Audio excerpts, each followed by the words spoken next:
welcome to another episode of Gas Network Presents Sports for the Culture. I'm here with the family. Bryce, XXV, Double I, Rome, D-Malo, Gruff Lion. T-Buggy, man. Just the greatest sports show on the planet. La Familia. Y'all ready for a ride? Can't wait to hear what you guys got to say.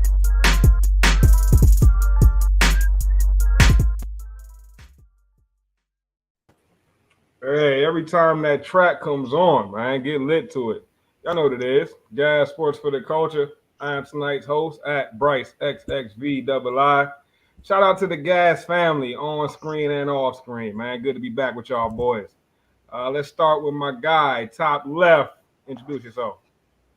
What up? What up? Scruff Line, good ass sports, man. Hoodie scruff tonight, man. I'm in my bag, Grim Reaper style, man. We coming back. Yeah, man. I got a lot. I got a lot to say, man. I'm gonna wait. All right. Well, we ready to hear it. My man said he got a lot to say. I like to hear that. Let's keep it pushing to the bottom left. My guy, introduce yourself. what it do? It's your boy Young Rome 22. The loyal listeners, subscribers, you know who I am. If you're new, I promise you're gonna want to hit that follow button, that subscribe button. This is gonna be a great show tonight. Scruff said he had a lot to say. I got even more. So let's get this thing started.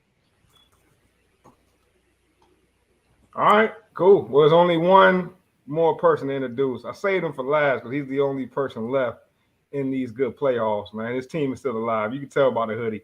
Bottom right, introduce yourself, sir. T-Buggy, man. Hey, y'all know what it is with me. Wash your hands, wash your ass. I ain't going to say too much, man. You know what I'm saying? 17 weeks ago, I knew I'd be sitting here. So, you know what I'm saying? I knew we'd be filming this. I knew Scruff would be hiding his face. I knew Rome be hiding his face. You know what I'm saying? I knew what it was. But, you know, I let them have their season because I'm that friend. But, hey, let's get this show started, man.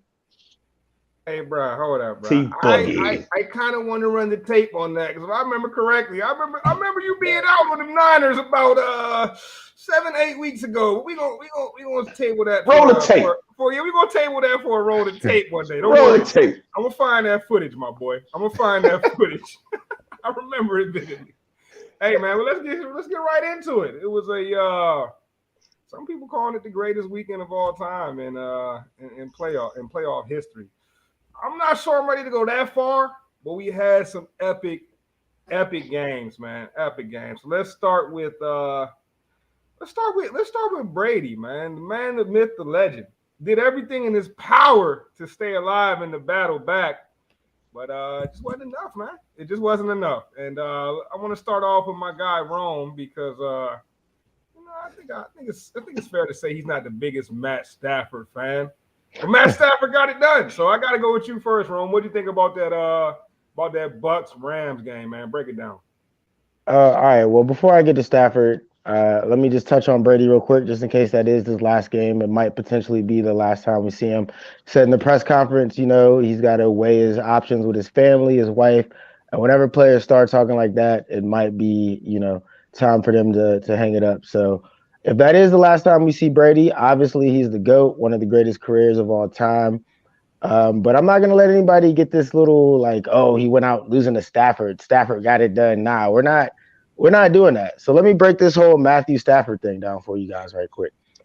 Before the playoffs started, the last 9 weeks of the season, Matt Stafford threw a whopping 13 interceptions to end the season leading the league in interceptions. This is your guy, Scruff's MVP candidate at one point. And then the playoffs started. And I'll give him his little tiny bit of credit where it's due. In 2 playoff games, he's got about 74% passing, averaging about 284 yards. Not too bad. You know, he's getting it done. He's won the games he needed to win. But he's about to get hit with that big green rock, a kryptonite. Really is like a red rock. It's called the 49ers. You see my man T in the hoodie right now. In 2 games this season against the 49ers, Stafford has gone from 74% in the playoffs to 64% against the 49ers. That spells a recipe for disaster. He's got, you know, a couple touchdowns. He's averaging about 2 touchdowns against them, but he's also averaging 2 picks against them. So all this little, you know, fantasy, whatever Scruff's been riding, like, oh, Stafford's getting it done. He survived against Tampa Bay. They had about 4 turnovers in that game. Got lucky, survived that game. Hit a wide open Cooper Kupp on a cover 0, busted coverage. But Stafford's been able to survive these last couple games in the playoffs, but the luck runs out. 49ers got his number. They've had his number. They have Sean McVay's number, as a matter of fact. I'm pretty sure they haven't beaten Jimmy G since he's been on the 49ers. But that's a whole other story. So am I worried about Matthew Stafford making it to the Super Bowl like Scruff predicted? Not one bit. Wow, so you think the 49ers are back in the big dance? Yes, sir. That's a bold take, man. Yes, sir. You know what? More on that later. I see why you feel that way. Niners defense going crazy right now, and like you said, Matt Stafford been throwing a lot of picks. But I don't know if the Niners got enough firepower in that offensive end to match what the Rams have got. And I'm no Matt Stafford fan, but Scruff shaking his head up there because he's feeling a little vindicated in the top left, man. Scruff, throwing it to you, man. Talk to him. Man, I wasn't even laughing because of that. I mean, it's facts though. It is facts though. I did say Matt Stafford was a great arm talent, bro. Because I see things very clearly, bro. I don't live through these lenses, especially when it's not my team and things like that. I don't hate on nobody, man. I hate on no players, man. I see the best in everybody. That's a Scruff philosophy. So I seen it last year, man. Matt Stafford was zanging them things, man, and he's all right. He's good. Now Rome came in here with this tired narrative about the interceptions. I'm glad you brought it up, Rome, because he had 0 interceptions last week. You still living in week 17, man. Like, I know things went downhill for y'all 3 weeks ago. 14. You know what I'm saying? I know, man. I know you checked out. You're still holding on to those stats. None of those stats matter anymore. None of those stats matter anymore, my friend. Only thing that matters is what you're doing on game day. You know what I'm saying? At the end of the day, it was the big game. You say he never won no big games. First you say he never going to make the playoffs. Then he made the playoffs, handled his business. Keep handling your business week after week. That's what you do, man. That's why you get places. And, that's what they've done so far.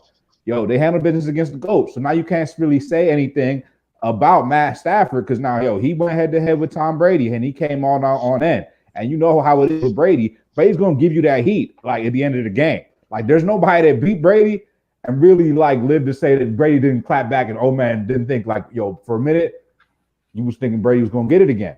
That's the same way it felt when the Eagles beat Brady a couple years ago. You know what I'm saying? I'm like, man, any amount of time left on that clock, Brady could still make it happen. So you got to give the man his respect.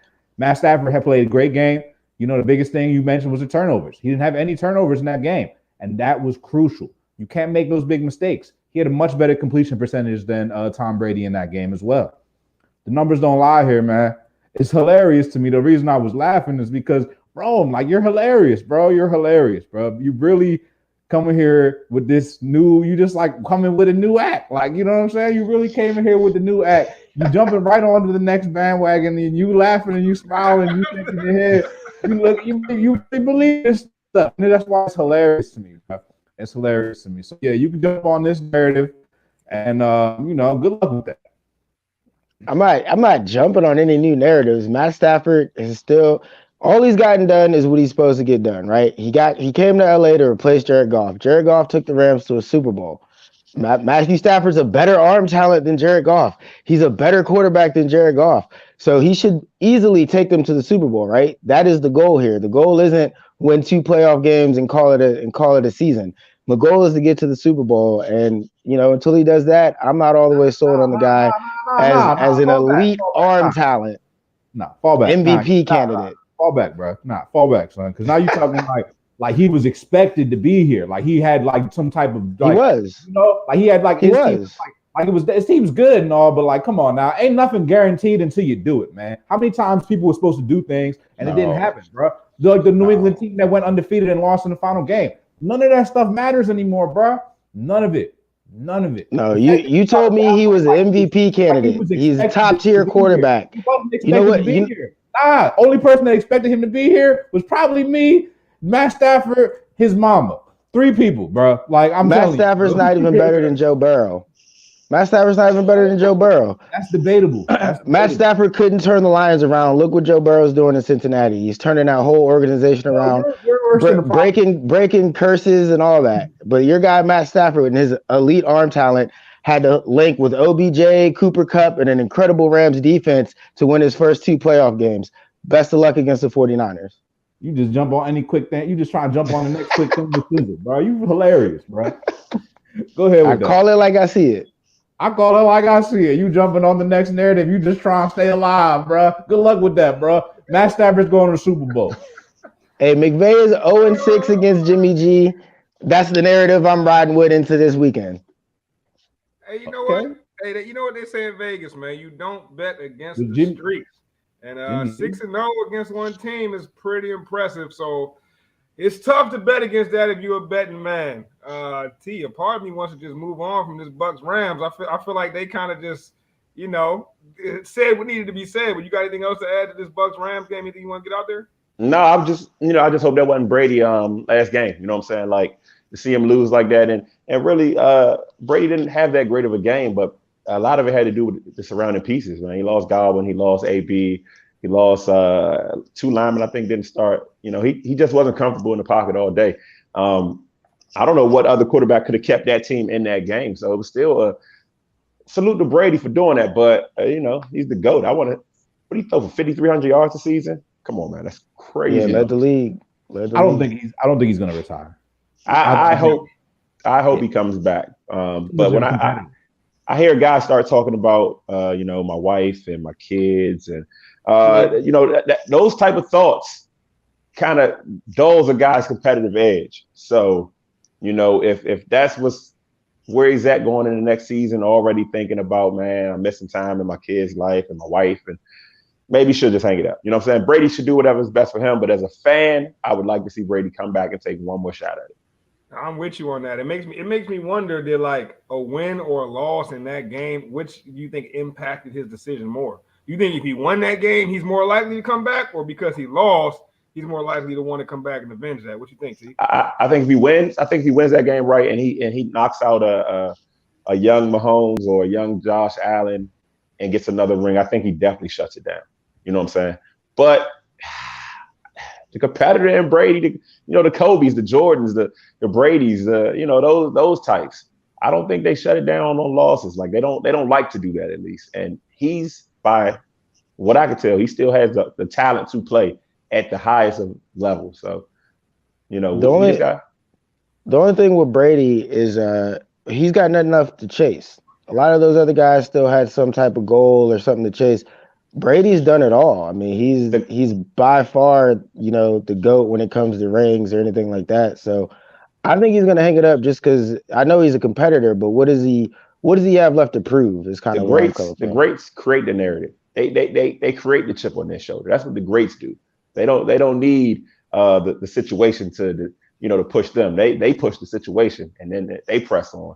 And no matter what, at 44 with a bloody lip in a playoff game, his narrative might be hang it up, go hang with Giselle and the boys. Hey, and they should have called that, bro. I can't believe they let Brady lip get bloodied up like that. It's craziness, man. They had it out for Brady that whole game, I felt like. But the way your man battled back when he tossed that bomb to Mike Evans, I was in the crib watching the game, and all I could say is, oh, my God, man. Brady does it again. That was on Ramsey, too. On Ramsey's head, bro. It's like, yo, you not holding Brady back, bro. Like, and if it wasn't for some nut-ass defense at the end of the game, Brady wins that, bro. That's horrible defense at the end of the game, I must say. We saw a lot of that this weekend. We did, and we're going to get into more of that. So let's keep it pushing, fellas. Let's keep it pushing. The next game that we're going to get to, let's stick in the NFC, man. Let's do this for one time for my man Boogie. The 49ers with the big W, man. Now, your man came in with the hoodie.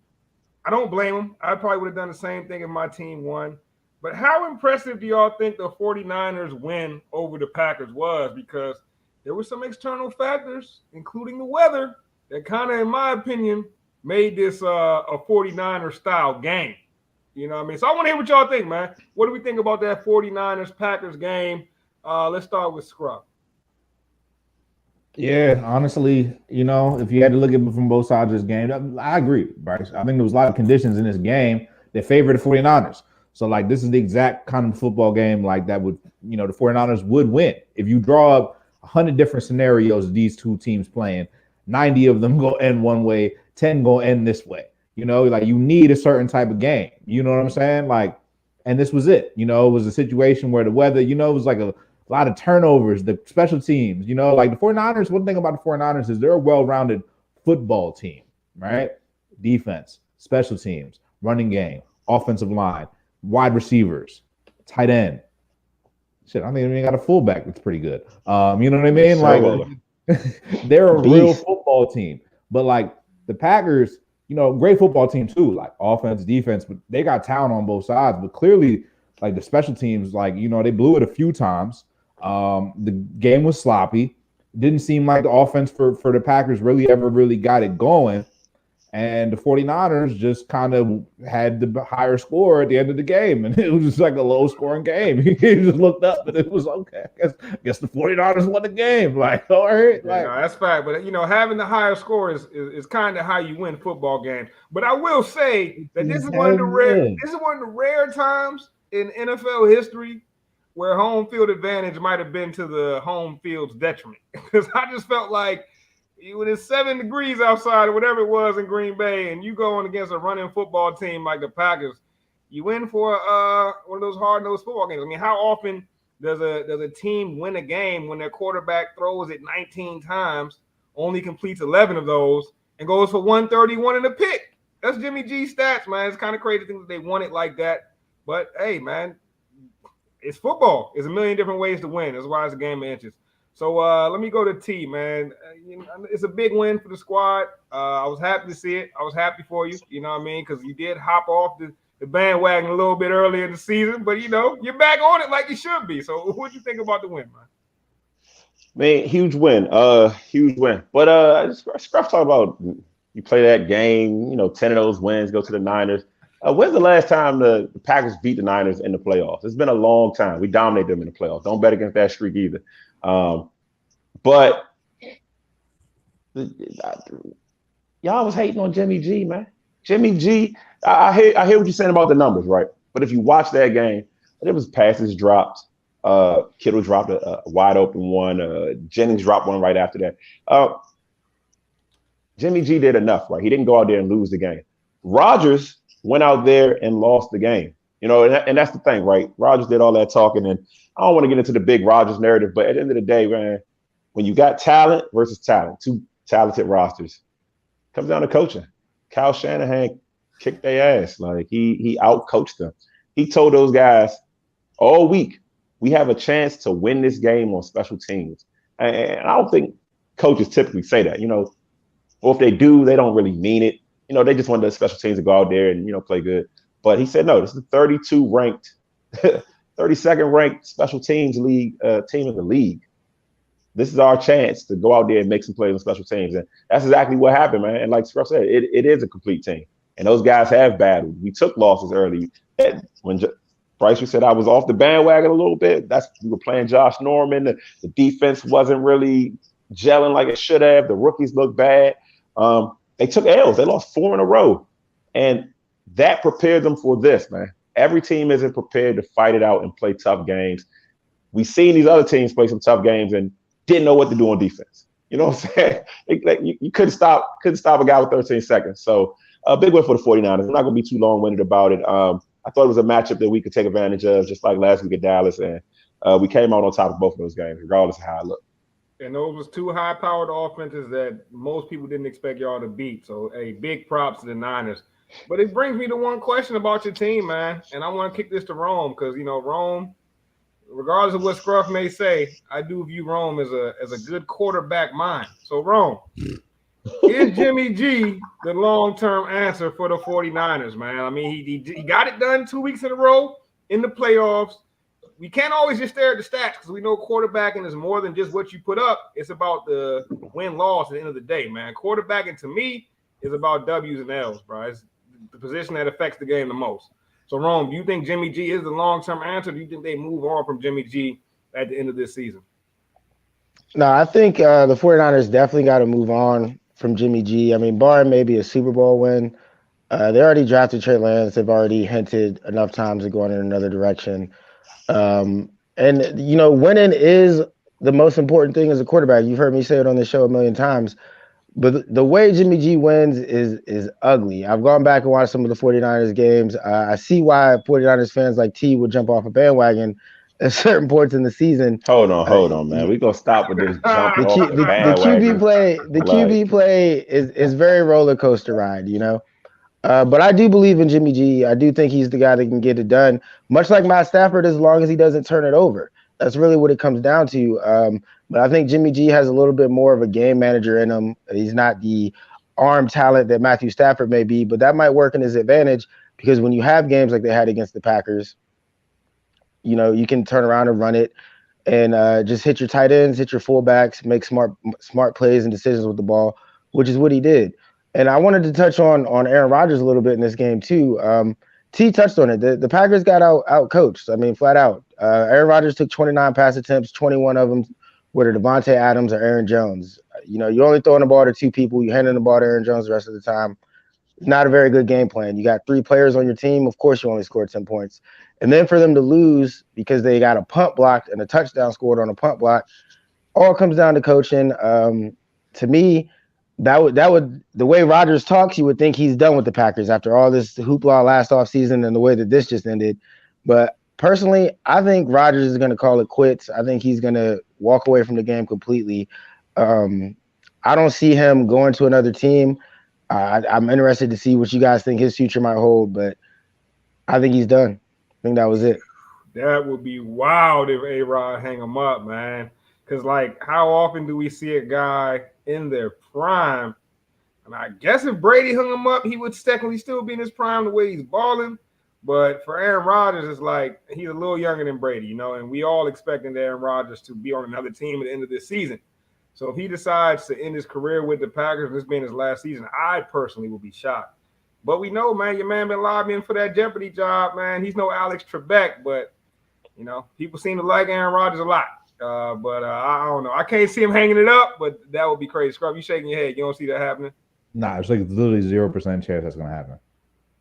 He playing the whole. He literally only came back to. If he was going to hang him up, he hung him up last season. He didn't. He would have really had more finesse to hang it up. I'm not doing this bullshit. I'm not coming back. That's how he was going to land, right? Then he made an agreement, read between the lines. He made an agreement to come back. I'll play one more season on some last dance type deal. All right, this is my last dance with y'all, and then y'all go let me free. So he did his commitment. He did his time, and he maybe I don't know. I don't know why he didn't play great in that game. Biggest question is for I'm answering the question about Jimmy G. Jimmy G not the answer, the quarterback. The fact that you compared Jimmy G and Matt Stafford's games was hilarious to me because Jimmy G had 150 yards, maybe 130, and an interception. And then Matt Stafford had 366 and 2 TDs. He had a guy that had 83 yards. And they both had a win. And what happened when they went head to head, Scruff? What happened when they went head to head, Scruff? I'm just saying, Jimmy G quarterback. What happened when they went head to head, Scruff? What happened? What happened in that second half when they were at home in LA, Scruff? What did your boy Matt Stafford and his arm talent do? Three and outs, punts. Okay. 3 and outs. What did he say after the game? Oh, man, that really felt like an away game, the way the 49er fans were cheering there. I didn't know what was going on. I didn't like it very much. This is your guy against Jimmy G. So don't start the don't compare Matt Stafford and Jimmy G. Jimmy G's been to a Super Bowl. That's where Matt Stafford's trying to go. Jimmy G's been where Matt Stafford's trying to go. So don't give me this, Matt Stafford has a nice arm. His passes were prettier in their wins. They're all wins. What week was that? They're all wins. What week was that? It was 3 weeks ago. Oh, my goodness, bro. I can't wait. I can't wait for this championship How many points is that going to Sunday. add up to on Saturday on this weekend? How many points is that going to put up on the scoreboard for this weekend? Because none of that fucking matters, bro. Okay. I mean, at the end of the day, man, if jump into that game, you gotta get out there and play football, man. It's no surprises. It's a division game. It doesn't matter. But it's a division game with two coaches that coach together. You know what I'm saying? In Washington. You know what I'm saying? That I seen that meme floating around. It don't matter. But So- 49. T, I'm gonna need you to chill, T. I'm gonna need you to chill. Yeah, I don't really like that meme. I got some pushback on that. So I'm actually, I got a prediction. fact, though. If your prediction is that Aaron Rodgers is going to retire, my prediction is that Aaron Rodgers is going to be on the 49ers next year. My prediction is that Rodgers either retires or stays with the Packers. Okay, I'm gonna give it to you first, man. There's collusion going on. Rodgers is gonna play wherever Sean Payton goes. They're gonna play together. All right, well, we got a whole bunch of conspiracies over here. One saying going to the Niners, one saying following Sean Payton. That's interesting. We just talked about the 2 games in NFC. So let's get a little NFC Championship preview before we move on to the AFC side, man. We went through it. We got the 49ers facing the Rams, a rematch early this season. It's an NFC West showdown. As T said, I think it was on Twitter, the Super Bowl must come through the NFC West. And I think we had a discussion early in the season where T and I agreed that the NFC West was the toughest division in football.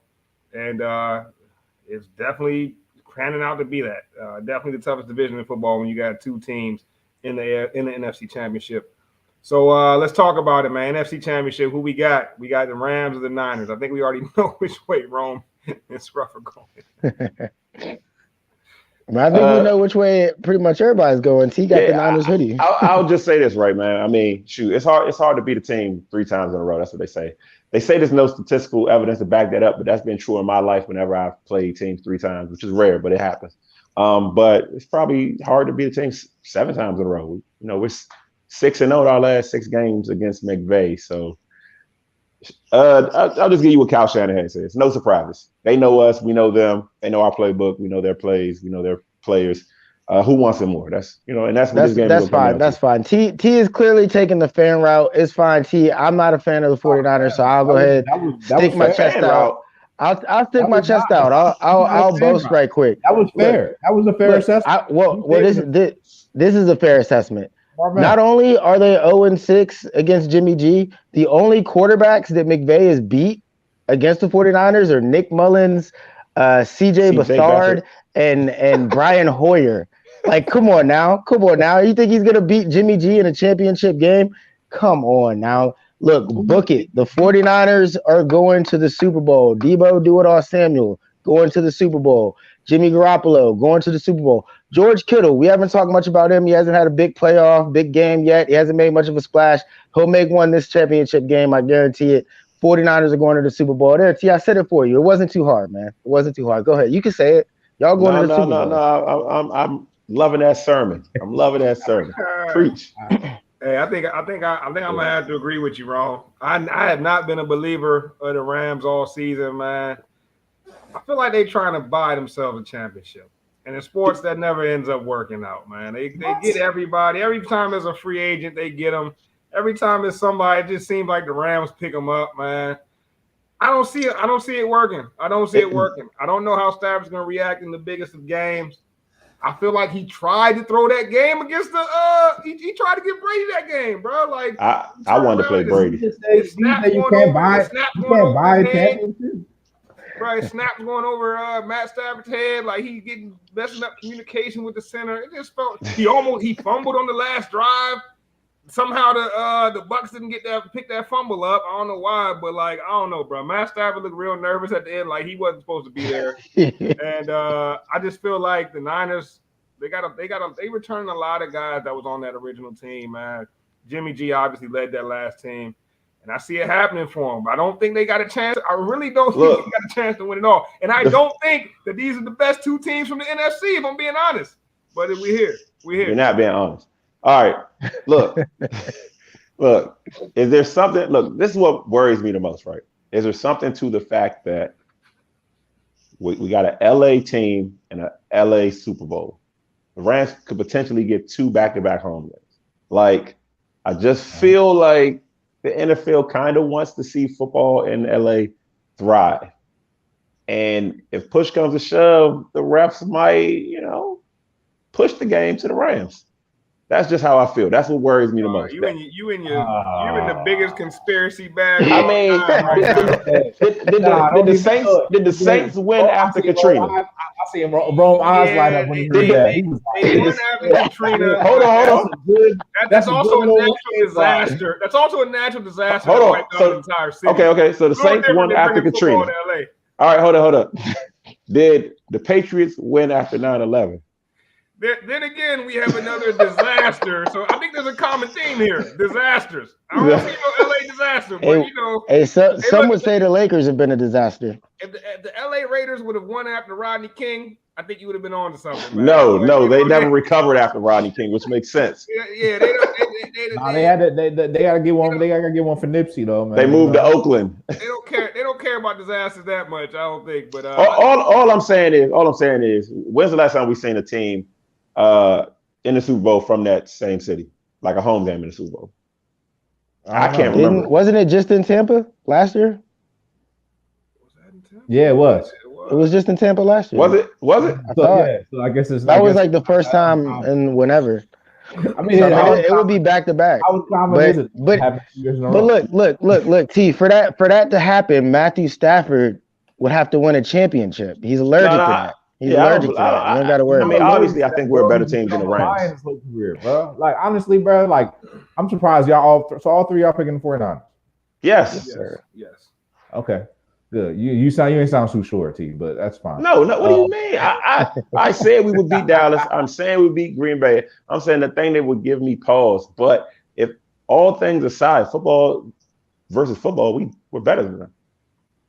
I think y'all got a better defense. I don't know if y'all better than them. I don't know. I just don't see Matt Stafford being able to pull it. I'm not giving it to y'all because y'all better than them. I think on paper they're a better team than y'all, bro. But I just don't. They're not. I don't see Matt Stafford being able to pull that one out. I don't have confidence in Stafford. I don't got any confidence in Jimmy G pulling it out against Matt Stafford because it ain't gonna be no 13-10 game. All right, like that's not gonna happen. That's not gonna happen. We shall see, man. Scruff just throws history out the books. I mean, Jimmy G can actually throw the football. And look, I've had this thought too, right? If the 49, if we don't see Trey Lance leading up to the NFC Championship, we're going to see him this week. All right. I like that. He's the wrinkle that we haven't seen that, you know what I'm saying, they can't prepare for. I'll make a prediction that next year, Trey Lance, next year we're going to see him in a package uniform. It's going to be a sign and trade. Packers going to get Trey Lance and Rodgers is going to be an actual quarterback in 49ers in San Francisco. That's not like one of the takes you got from that Twitter page earlier. that's some group chat talk right there for y'all. Hey, well let's keep it pushing, man. Let's move to the AFC side. Let's start with the first game from the AFC. We had the Bengals versus the Titans, man. This is a game where I felt like the Bengals won. Burrow showed me a lot, but I felt like Mike Vrabel as a coach, he gets a lot of credit for being one of the smarter coaches in the NFL. There was a game last year, I believe, where he knew a rule that nobody else knew at the end of the game. And ever since then, everyone's been lauding him as one of the smartest coaches in the NFL. But I felt like he overthought a lot in this game.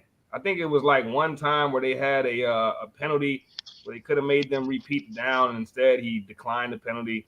It was another time I believe he went for two. When if they would have went for that same one, they possibly would have won the game. It was just some things there that I felt like Mike Vrabel was overthinking a little bit. End of the day, though, they lost. Bengals got the win. Shout out to the Bengals. Ron mentioned it earlier, man. They turned that thing around there pretty quickly after drafting Joe Burrow. So what did you guys think about this Bengals versus Titans game, and how you guys see the Bengals moving forward? I'm gonna start with Ron.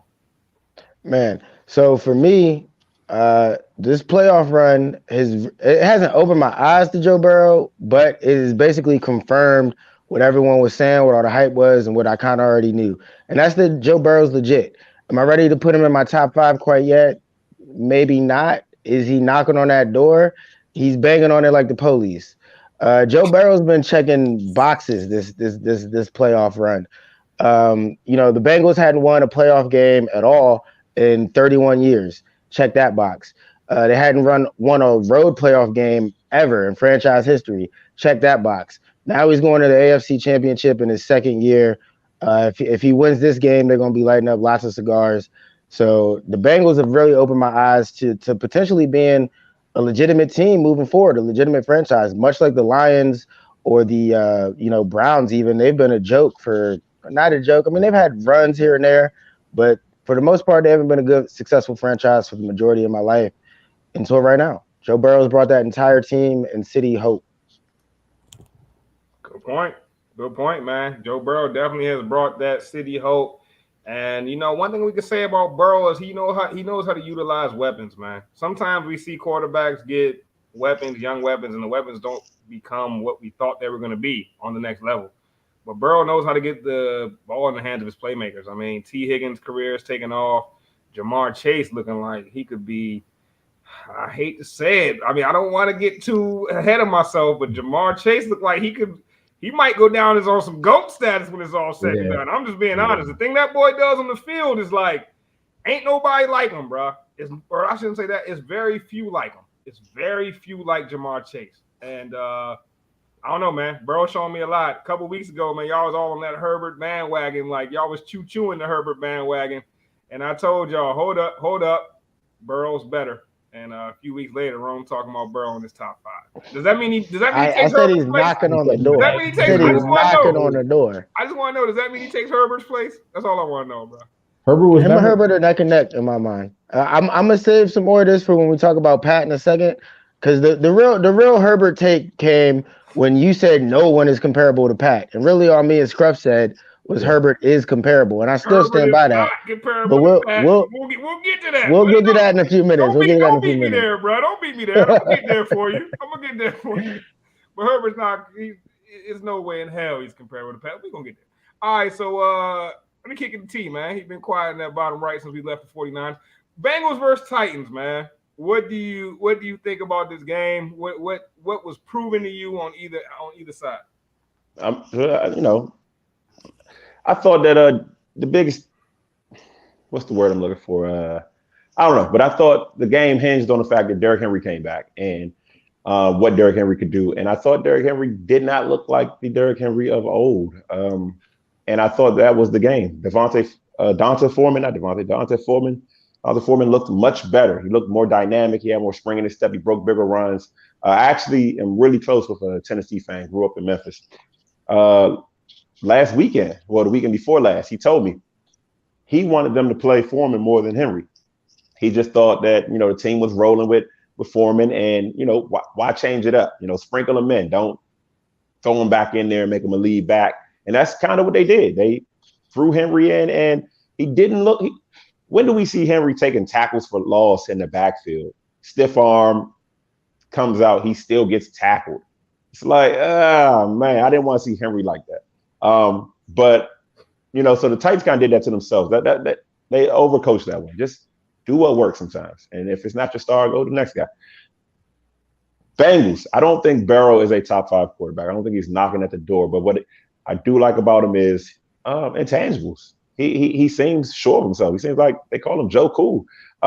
He gives off that same thing that Jimmy G gives off. Like the teammates love him. Like his teammates absolutely love him. And that's a reach if I've ever seen one to say it's not a reach. He gives off the same thing that Jimmy It's not a reach. It's not a reach. You took us there, though. You took us there. It's not a reach. If you've been following the 49ers, the reporters have been saying this entire time, Lance looked fine, but the locker room believed in Jimmy. The locker room, like they're cool with him. Like they hang out. He's a personable guy. They hang out with him. And I see that from Joe Burrow. You know what I'm saying? I seen him with a Nike jacket after the game. You know what I'm saying? He looks like one of the guys. That's how Jimmy G is. He's one of the guys. And I think when your guys want to play for you, that means so much more. And whether you get to that point with just being dominant like a Manning or Brady, or just, what I'm saying, these are my guys. Like, hey, I'm going to get you the ball. Like, Jamar Chase, I'm going to get you the ball. He's throwing to Jamar Chase, and Jamar Chase isn't even open. You know what I'm saying? He's finding Higgins in spots that Higgins shouldn't get the ball. But, like, they trust each other. And when you have that type of trust, you can do a lot on that football field, man. You can make some magic, and that's what they're doing. But I don't think he's a top 5 guy just as far as X and O's and playing the game. I'm still taking Herbert. But I love the camaraderie, the chemistry, and how he elevates his team, you know what I'm saying, from a standpoint of they want to go out there and play football. They look like they're having fun. That's always big for me at the professional level. They make it look like a game, which it really is. You know what I'm saying? A kid's game. I feel it. It got to be fun. It is a game in the day. You're getting paid to play a child's game. But you brought up a point. You said Derrick Henry. What did I say on this very show, man? Didn't I say you got to give Derrick Henry 25 plus carries every time he's in the game? Get that man to rock. And you know what happens when you don't? You get Ryan Tannehill throwing 3 picks. Do not blame this game. Do not try to blame this game on Derrick Henry. We blaming this game on the worst quarterback. I'm blaming on coaching. I'm blaming it on outside coaching. of Jalen Hurts, there was only one quarterback worse than Tannehill in this playoffs. It was Jalen Tannehill Hurts. threw a pick on the first play of the game. Bruh, stop, bro. Don't you try to blame this on Derrick Henry. This was Tannehill from start to finish, bro. Forcing the ball in places it didn't need to go. Trying to be a quarterback that he's not. Not using his legs the way he should, bro. Tannehill got to this mountaintop by being an athletic quarterback, bro. How many rushing yards did he have? I mean, I don't know. He was chasing people to make tackles. Let me see. Tannehill. He might have had 2 tackles. Carries, 12 yards. Tannehill, that's not going to cut it, bro. That's not you. That's coaching.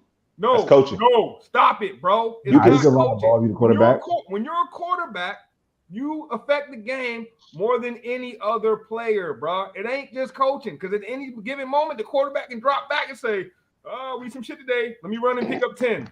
Oh, we ain't doing nothing today. Let me get this 15. Oh, there's a lane right there. Let me not throw 3 picks. Let me pick up 20 yards on the ground, bro." But he didn't do that. He didn't have the presence of mind. Like I'm gonna say it one more time. Tannehill was the second worst quarterback in his playoffs. The only quarterback that was worse than him is really a running back. So it is what it is, man. So it sounds like the running back position is overrated. No, bro. But if you got a way to change my narrative. All I'm saying is if you got a dominant running back like Derrick Henry, and he's back, he's landing on the line, and you get that man 20 carries, bro, you're not trying to let him be Derrick Henry. That reminds me of a Marshawn Lynch, Russell Wilson on the 1-yard line situation. You want to prove that you got a quarterback, right? Y'all paid him $114 million for 4 years. Maybe y'all got a point to prove. But I'm giving Derrick Henry the rock 30 times. And Derrick Henry did not look like a 30-time a game guy. I watch Derrick Henry a lot, bro. He's the type of player, he might have 20 carries, 60 yards. Then on that 21st carry, break that joke for 80 yards. And now look at his numbers. He got 21 carries for 130. And the whole stat line looked different. So I don't want to hear what Derrick Henry looked like. I watched that game, bro. I seen Derrick Henry games like that. And the next carry, all of a sudden he's breaking it off for 50. You got to get that man the rock, bro. And if you're not going to commit to it, you damn sure don't want to commit to Ryan Tannehill's arm. And that's what happened in that Bengals-Titans game. Not that they were trying to do – Tannehill didn't throw the ball 35 times.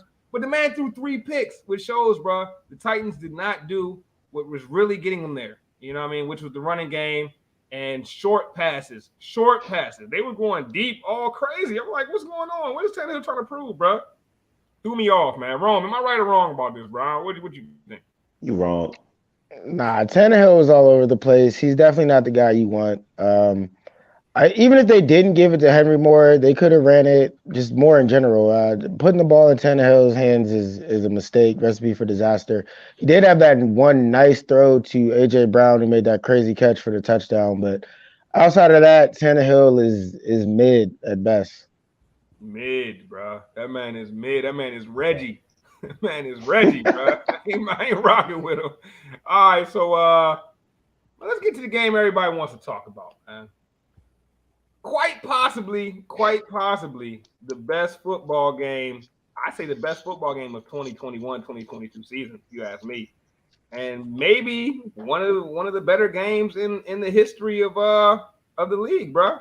I'm talking about the Bills versus the Chiefs, man. Damn, bro. That was an instant classic, bro. Like that's one of them ones I don't watch games back, but I wouldn't mind watching a condensed version of that game because that game was that exciting. 2 of the best quarterbacks in the league duking it out. Where to start? I don't know where to start, so I'm going to let Scruff start it, man. Bills versus Chiefs, Scruff. What did you learn from that game? Yeah, I mean, you pretty much nailed it, bro. Honestly, it was like the best quarterback play of the playoffs. It was the best quarterback play of the season. It was 2 quarterbacks that really wanted it. Like, either team could have won that game. You know what I'm saying? I rewatched the game because I'm looking at the end of the game. I couldn't even believe that the Bills had scored with such and left such little time on the clock, and somehow the Chiefs ended up tying that game. And that really just speaks to Patrick Mahomes, because when it's crunch time, like this man was in the zone, and that's what you want to see. So great quarterback play on both sides, man. Like it could have went either way, bro. Like honestly, the Bills could have easily be here. And they honestly deserve to be here in a sense because the fact that the Chiefs scored on a touchdown. The Bills never got back on the field. I firmly believe that if there was another opportunity for them to get back on the field, like sudden death type vibe, the Bills would have went out there and scored. There's no question in my mind.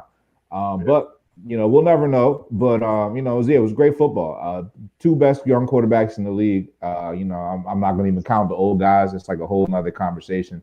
But as far as the young quarterbacks, yeah, you could say like Josh Allen is in that mix.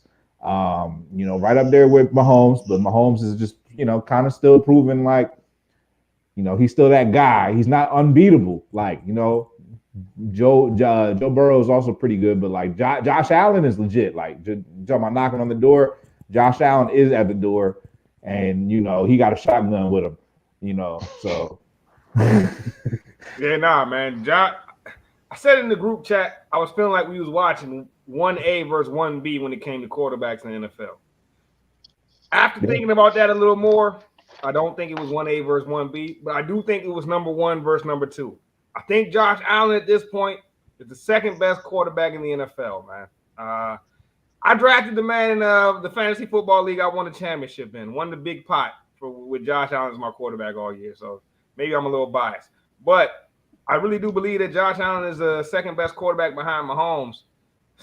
My guy on the bottom left was disrespecting the boy Pat earlier in the season, man. I was telling y'all when the Chiefs was trash. I was telling y'all Mahomes, scrub you too, buddy. I was telling y'all Mahomes is still that top dog, and y'all was looking at me like I was crazy. I was saying, I said at the end of the season, I said by the end of the season he'll be right there going to the Super Bowl. I said it would be one of the most amazing feats. Can I speak on that though? I said it would be one of the most amazing feats in history of the NFL to make, 3 straight Super Bowls? I said that's basically, to me, the equivalent of winning like 2 straight. You know what I'm saying? Making 3, because it's so hard to make 3 straight. It's not. It is, bro. It is, bro. It's who didn't Jim Kelly do that? Yes, it's not easy at all. And those Bills are literally one of the best teams in the history of the NFL, but nobody cares about them because they didn't win. They didn't win one. Exactly. That's why it's not like winning 2. Yes, it is, bro. It is. You ever seen a Jim Kelly jersey? The difference is Pat won one. Bro, why do you think the Bills have so many fans right now? So many diehards, bro? Because they was in 3 straight, and nobody there forgets that. Wasn't it 4? Commoners? Yeah, 4, matter of fact. Matter of fact, wait, how many Chiefs? Yeah. But commoners, bro, gonna forget that. Commoners gonna forget that. Casuals gonna forget that. But diehards, if you a diehard of that team, you watch them go to 4 straight, you're never gonna forget that, bro. Ever, bro. Like, yeah, you never forget the pain of losing 4 Super Bowls straight. Bro, that's why the Bills Mafia is so crazy. Just when we start talking about greatest quarterbacks of all time, people are mentioning Eli. They're not even mentioning Jim Kelly.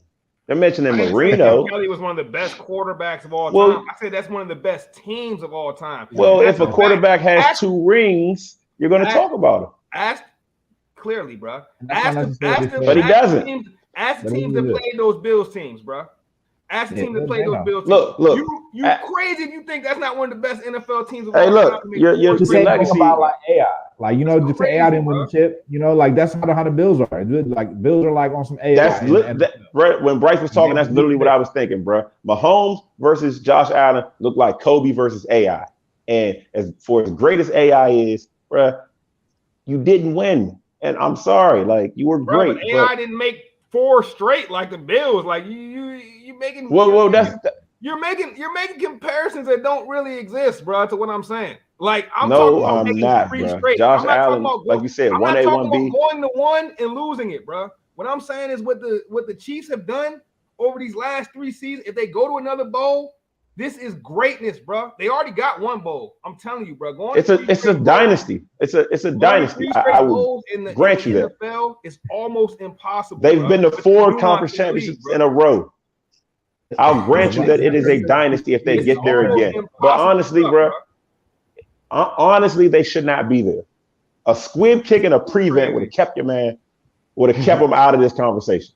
That's a fact. That's a fact. But we could say that about a lot of these games we watched over this weekend. A lot of coaching mistakes. We really could.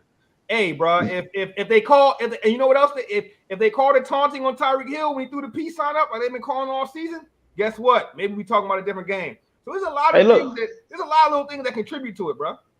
I'm not. I don't want to hear that. I don't want to hear that. I'm not arguing that the Chiefs are not a great team. I'm not arguing that because the Chiefs are clearly a more talented offensive team than probably every team in the league. Like they have. I agree with that. Because they have a great talent, but it's not just because of the pieces. It's because of Patrick Mahomes too.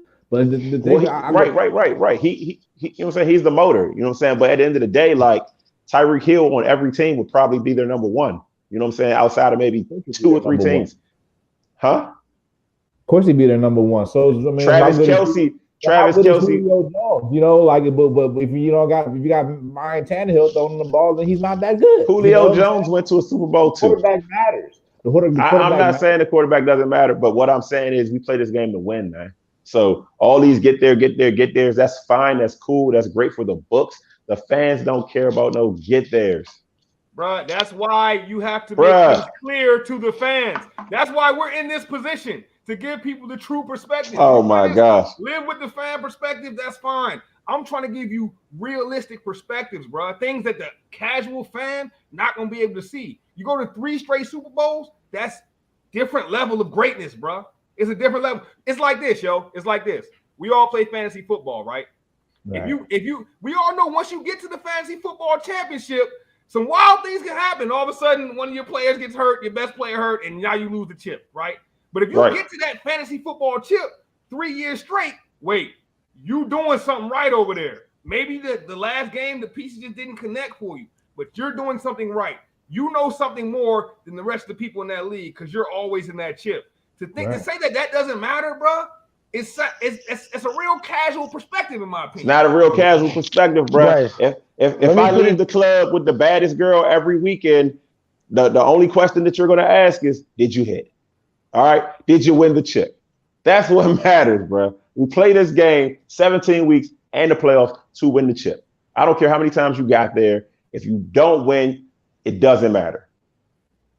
So, Bryce, let me put it to you like this. You guys aren't talking. Hold on. You guys aren't talking about the 49ers like this. I went to one chip. What are you talking about, bro? I'm talking about a team that's about to do 3 straight. That's Cal. You see how I said 3? Hold on. Cal Shanahan in 5 years has been. Cal Shanahan. We said the 49ers in 5 years have been to 3 NFC Championship games, and people still talk about the team as if they're just some run-of-the-mill club. Not 3 for 3 or 4 for 4. Bro, I said 3. When Jimmy G has been healthy and has played 15 games, we went to the conference championship. They don't want to hear that. They don't want to hear that. He doesn't have the arm talent. He don't have the arm talent. He's gonna have mad at Jimmy G. So when the starting quarterback was there, we've gone to the NFC Championship every time. Bro. That's greatness. According to y'all. You're changing my narrative, bro. I didn't say nothing about no NFC Championship game. It's only Super Bowl. Narrative. I said if you go to 3 straight chips, bro, that's greatness, bro. They already won 1. If you go to 3 straight in a league that's full of parity, in a league that's designed to make sure it's a new team in that bowl every year, literally a league designed for that, and you go to 3 straight, bro, it's greatness. It is Bryce, and to me, that is why Josh Allen isn't even sniffing Pat Mahomes. He's not even tying his shoes because of that alone. Because Josh Allen cannot get past Pat Mahomes to save his life. And that's why 2 playoffs in a row now that he's lost in KC. He can't do it. I just can't rank him. That's why he's firmly, in my opinion, at that number 2 spot. Because, and like I said, I told you I said 1A, 1B in the group chat. I thought about it, you know what I mean, and I realized he's not 1B. He outplayed Mahomes this week. He outplayed Mahomes. He outplayed Mahomes when the moment was the brightest, when it was the biggest moment, bro. 13 seconds left, bro. Pat Mahomes got the job done. He got the job done. And you're right. We can talk about the fact that it should have been a squib kick. Maybe they should have pooch kicked it and made them catch it and down it and just waste 3 seconds. Now it's only 1 play instead of 2, right? But at the end of the day, bro, when the moment was the biggest, Pat Mahomes got it done once again. And that's what Pat does, bro. I've been telling y'all that all year. That's what Pat does. And if these Chiefs make a 3rd straight championship, bro, this is greatness, bro. This is greatness right before our eyes.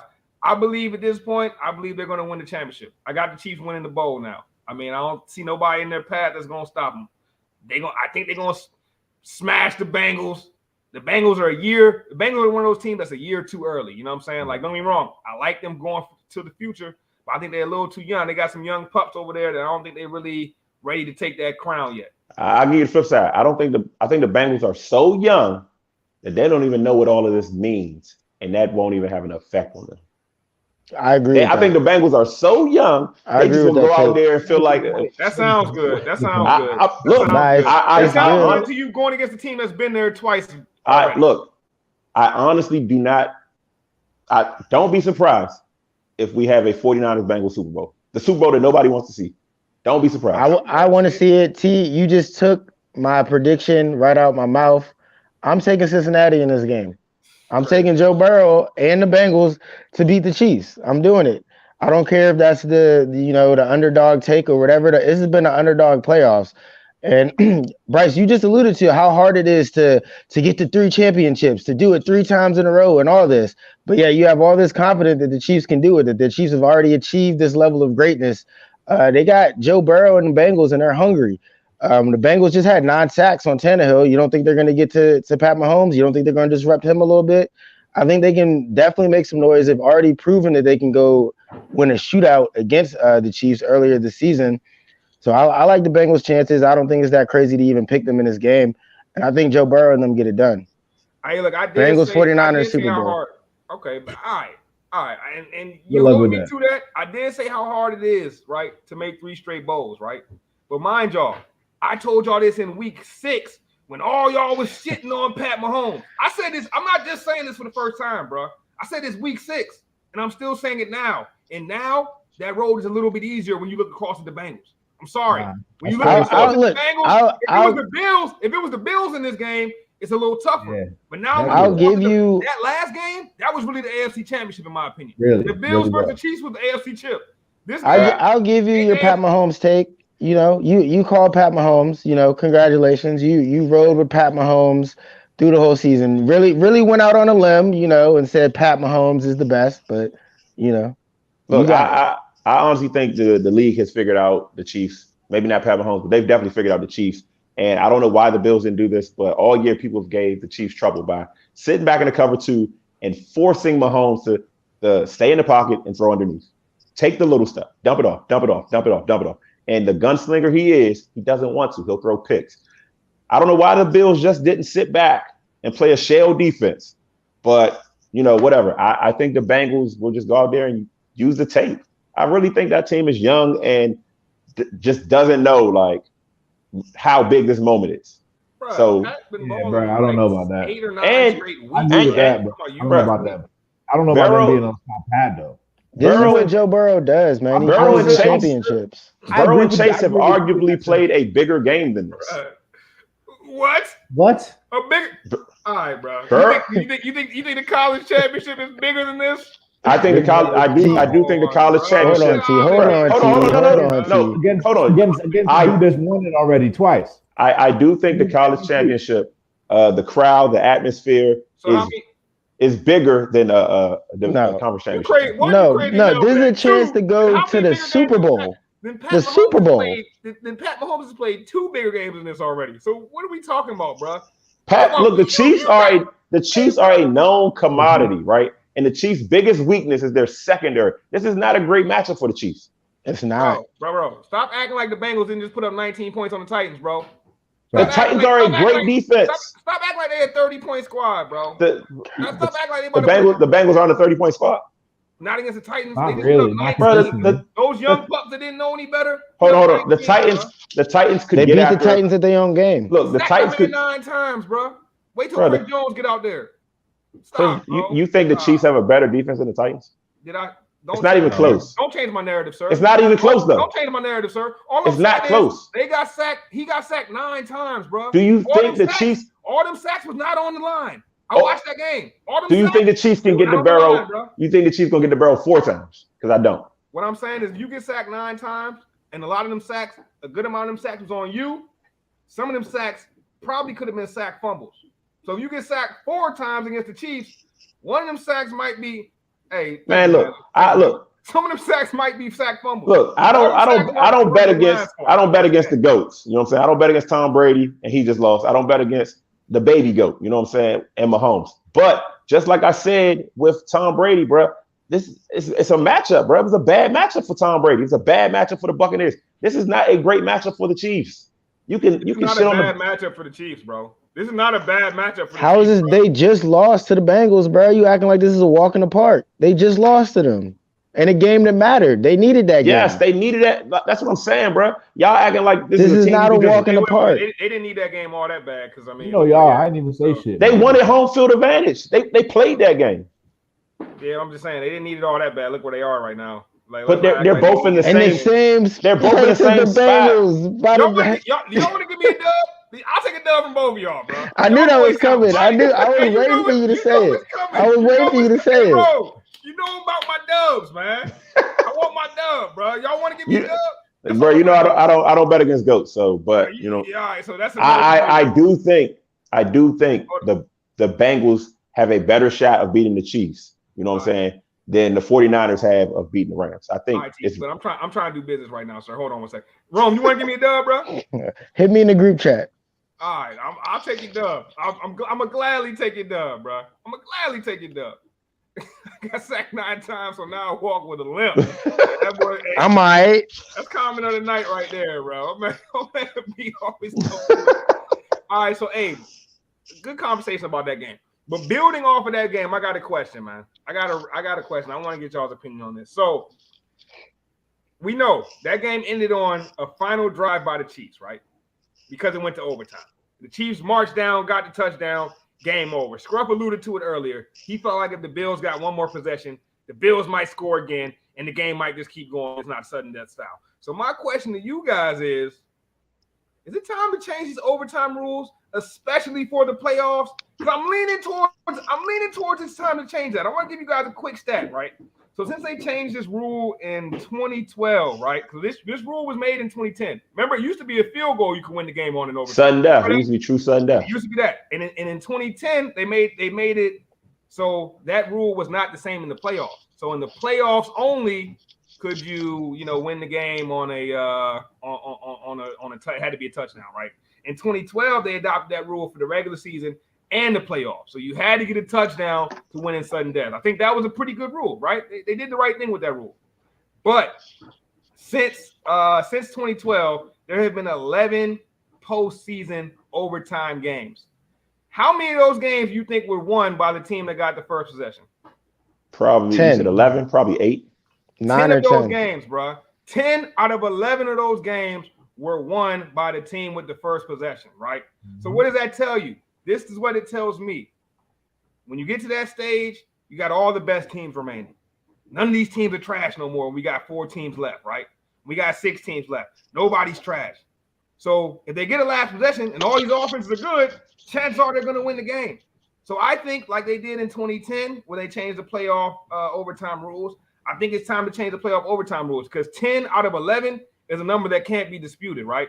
If it was 50-50, right? Like if it was 50-50, the old overtime rules in the regular season when it was the field goal thing, it was 50-50. You had a 51% chance versus a 49% chance to win the game no matter who got the ball first.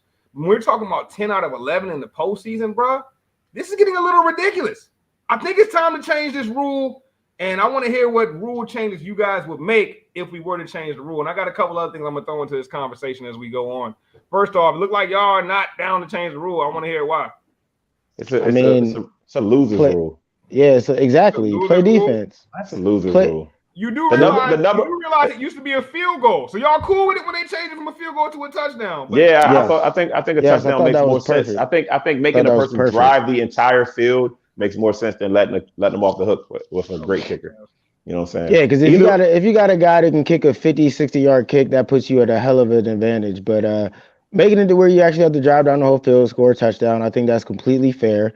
Football is a game of momentum. So the reason that a lot of these teams they get the toss is because they have the momentum already, and then they go on to win the game. So you're telling me that getting the toss is about momentum now? We talking about some juju in the atmosphere? You Yes. gotta have the momentum to win the heads and tails. Go ahead, bro. Go ahead, bro. Basic. Hey, you've watched the same games that I've watched, bro. You know damn well that some of the times when the team just got the juice, they just got the juice, and the ball bounces the right way. That's just how it goes I sometimes. watched those games, but I also took 9th grade algebra that taught me about Hey, what are you probabilities. talking about? So let me put it like this then. Nah, y'all not So gonna you do my think- man Rome like that. You think that all these teams are just winning these games because they got the toss?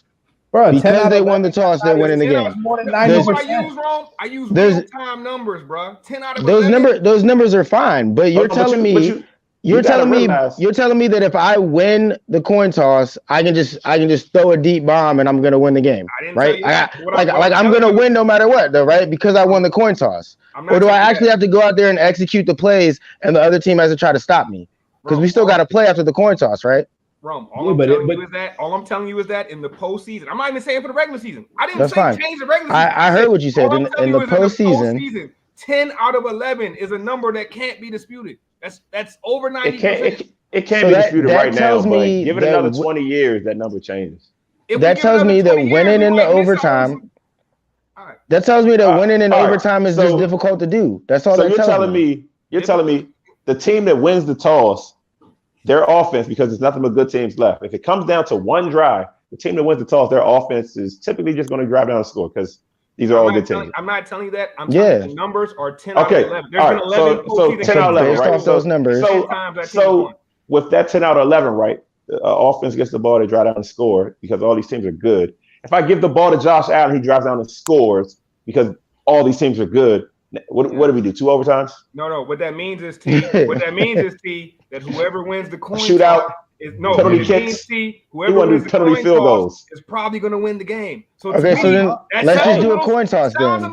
it sounds a little archaic to keep doing it the way it is if it's only really depending on the coin toss because every quarterback left, every team left is a good offense. You know what I think? All I'm saying is maybe we should look at changing the overtime in the playoffs. It's very simple. It's not. The numbers are right there for you. We got real time numbers.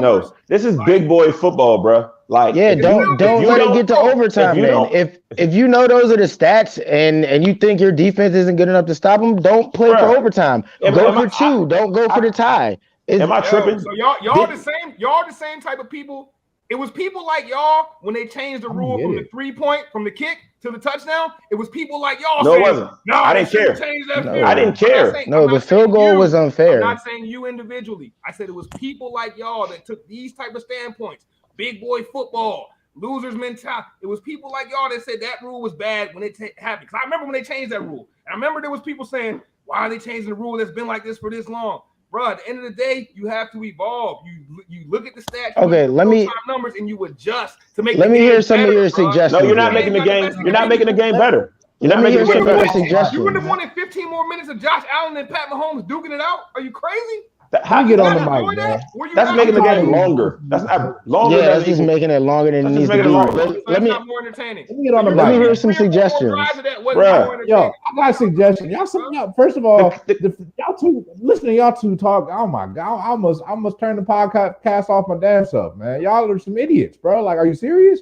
Those statistics are staggering, bro. You know what I'm saying? Like, yo, Staggering. what are you even talking about? Bro, 10 out of 11. That means, bro, there was 11 teams that went to the postseason. They did the coin toss. The team that won the coin toss won 10 out of 11. That's basically like a lot. These are cherry picked stats, bro. Nah. There's a whole regular season. Like you're isolating the playoffs. These are cherry. You're isolating the playoffs. Yes, because these are the good teams left. That's my point. You only So got so the good bad teams left. teams. The rule don't matter for the bad teams. I didn't say that. I said the regular season. But why would they have it one way during the regular season and not during the playoffs? Exactly. Why would you change You're it? making my points, bro. Wait. You realize No, they did that's this not a good last point. rule, That's right? a terrible point. Why wouldn't you have it that way?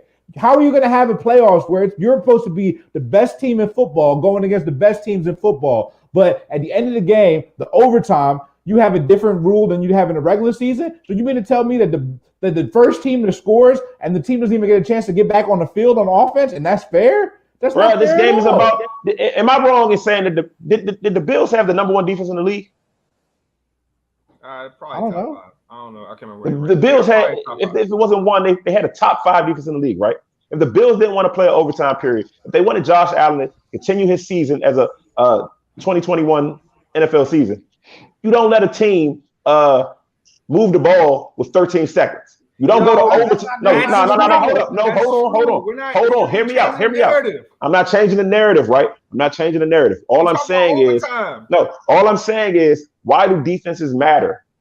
If they can't get a stop during, if you couldn't stop a team with 13 seconds, you deserve to lose. No, because guess what? They couldn't stop Josh Allen with 48 seconds, whatever he got the ball. A minute left, they couldn't stop him. My point is this, right? We're at a point in the NFL where we can all agree it's easier than ever for offenses to drive the ball. Will you disagree with that? The NFL has made it easier than ever for offenses to You're trying to gear the rules towards offense even more. Answer my question, bro. Yes. Disagree with that. Okay. No, we're not disagreeing. The game is geared towards offense. Easier than ever for offense, right? But now you're telling me in the most pivotal moment, we should put it all on defense. Your defense should be able to step up. Although it's easier than ever for offense to score, it should all be on your defense. Bro, that should be the penalty for not being able to beat a team in regulation. Come on, ain't no penalty, bro. That's stupid. All right. So we disagree on this, right? We disagree on this, and that's okay. It's 2-2 split. That's how. I just feel like y'all aren't looking at all the factors. Overtime is an extra period of football. That's the 5th period after you've given your all for 4 periods. You only train to give your all for 4 periods. That 5th period, the defense is gassed. Like there's so much that goes into it. It's not basketball, bro. I don't want to hear it, bro. I don't want to hear it. How can y'all talk about CTE and player safety and then say, put them back out there? Let's get into that. Put them back out there. Bang your head into that man again. If you change it to touchdown. First team that gets a stop would actually be the winner. So that actually means defense would matter if it was you actually let both teams get the ball, because that would mean both defense would actually get a stop. Not just the first team get the ball actually make the difference. You got to score the win, though, bro. Listen to this. So now, look, we got an even split, right? Of course, you got to score to win. I'm just saying, both teams should get the ball. Hold on, look. We got an even. They do that in college. We got an even split 2-2. I like where this is at, right? So let's just say we're changing the overtime rules, right? Let's just say that. I want to present you guys with some options that teams have presented, because you know what? Teams in the league feel the same way me and Scruff do. They like these overtime rules are not really losers. Right. You know why they feel that way? Because they just lost. You know what organizations these are that propose this? Guess who? The Chiefs. Andy Reid. 49ers. So let's talk about what they proposed. Your team, losers, right? Losers. Right. Let's talk about what the 49ers proposed. That's a loser mentality. All right, fine. Loser mentality. Matter of fact, we're going to start with the Eagles. So the Eagles proposed in 2020 to minimize the impact of the overtime coin toss. How about using total touchdowns to determine who gets the ball first in overtime?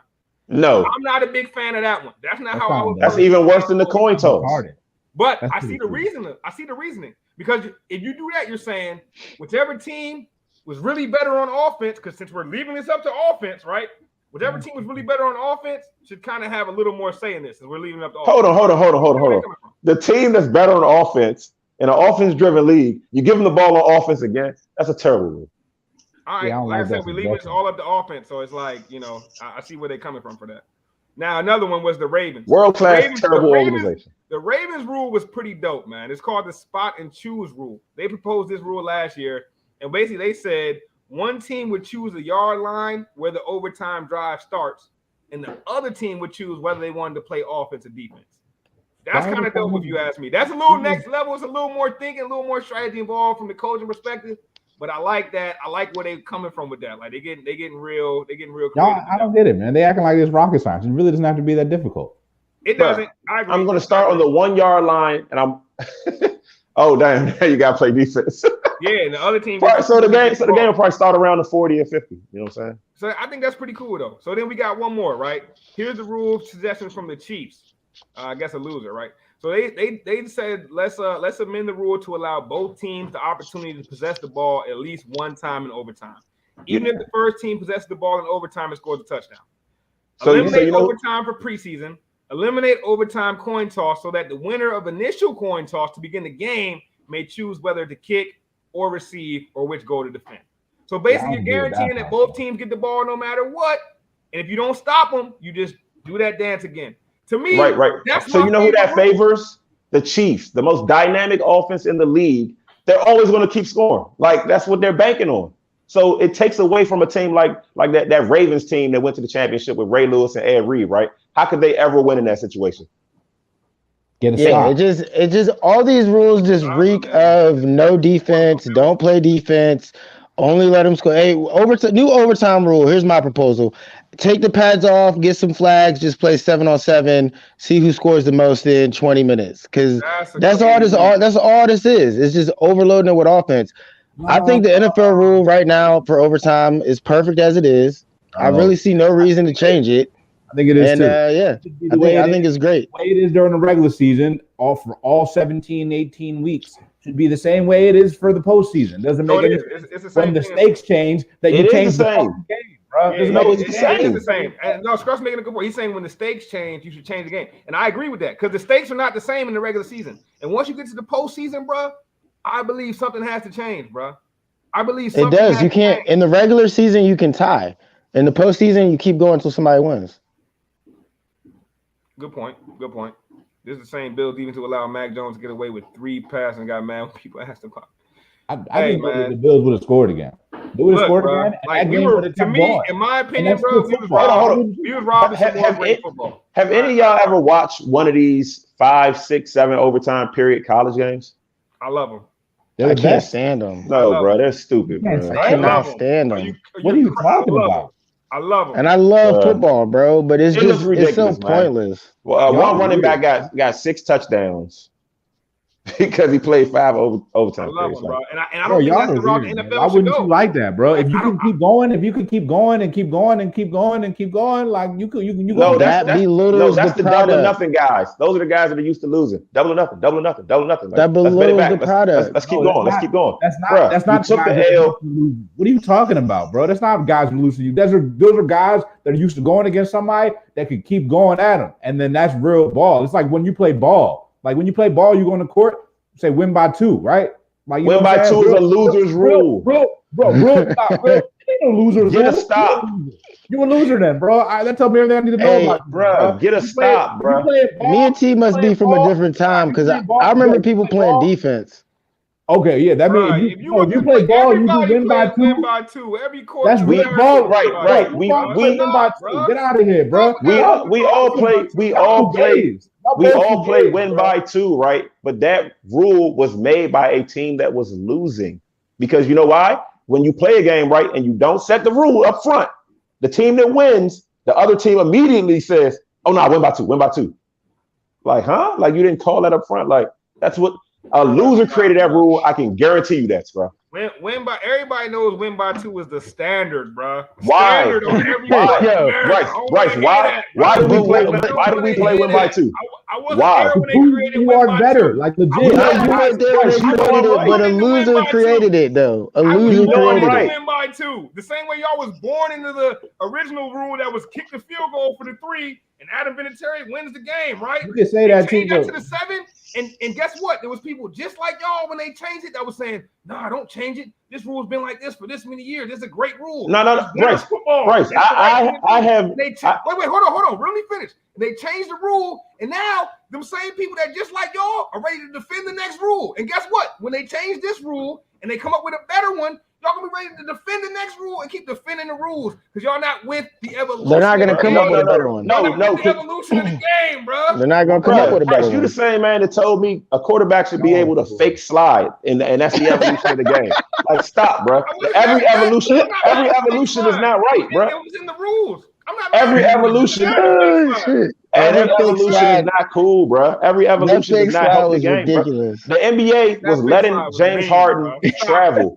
They was letting. Hey, like I told you at the time, the first man back in the 1930s, when that first or 1950s, when that first swagged out baller hit the crossover It was probably somebody that was like, wait. You can't cross over like that. That's got to be a carry. That's got to be the wrong thing. He's double dribbling. And you know what? That was you guys. Y'all were mad. So explain to me. His defense, So hold on. bro. Explain to Bryce me don't why like no kind of explain to me why the NBA calling travel on James Harden. And all Like- I'm saying is, bro, when that first man hit the crossover, bro, you'd have been there in your high shorts and your Chuck Taylors like, no, this is killing the game. This is not right. He's crossing over. No. That's a carry. That would have been you, T. It would have been you, bro. You would not have been with the crossover in the 1940s.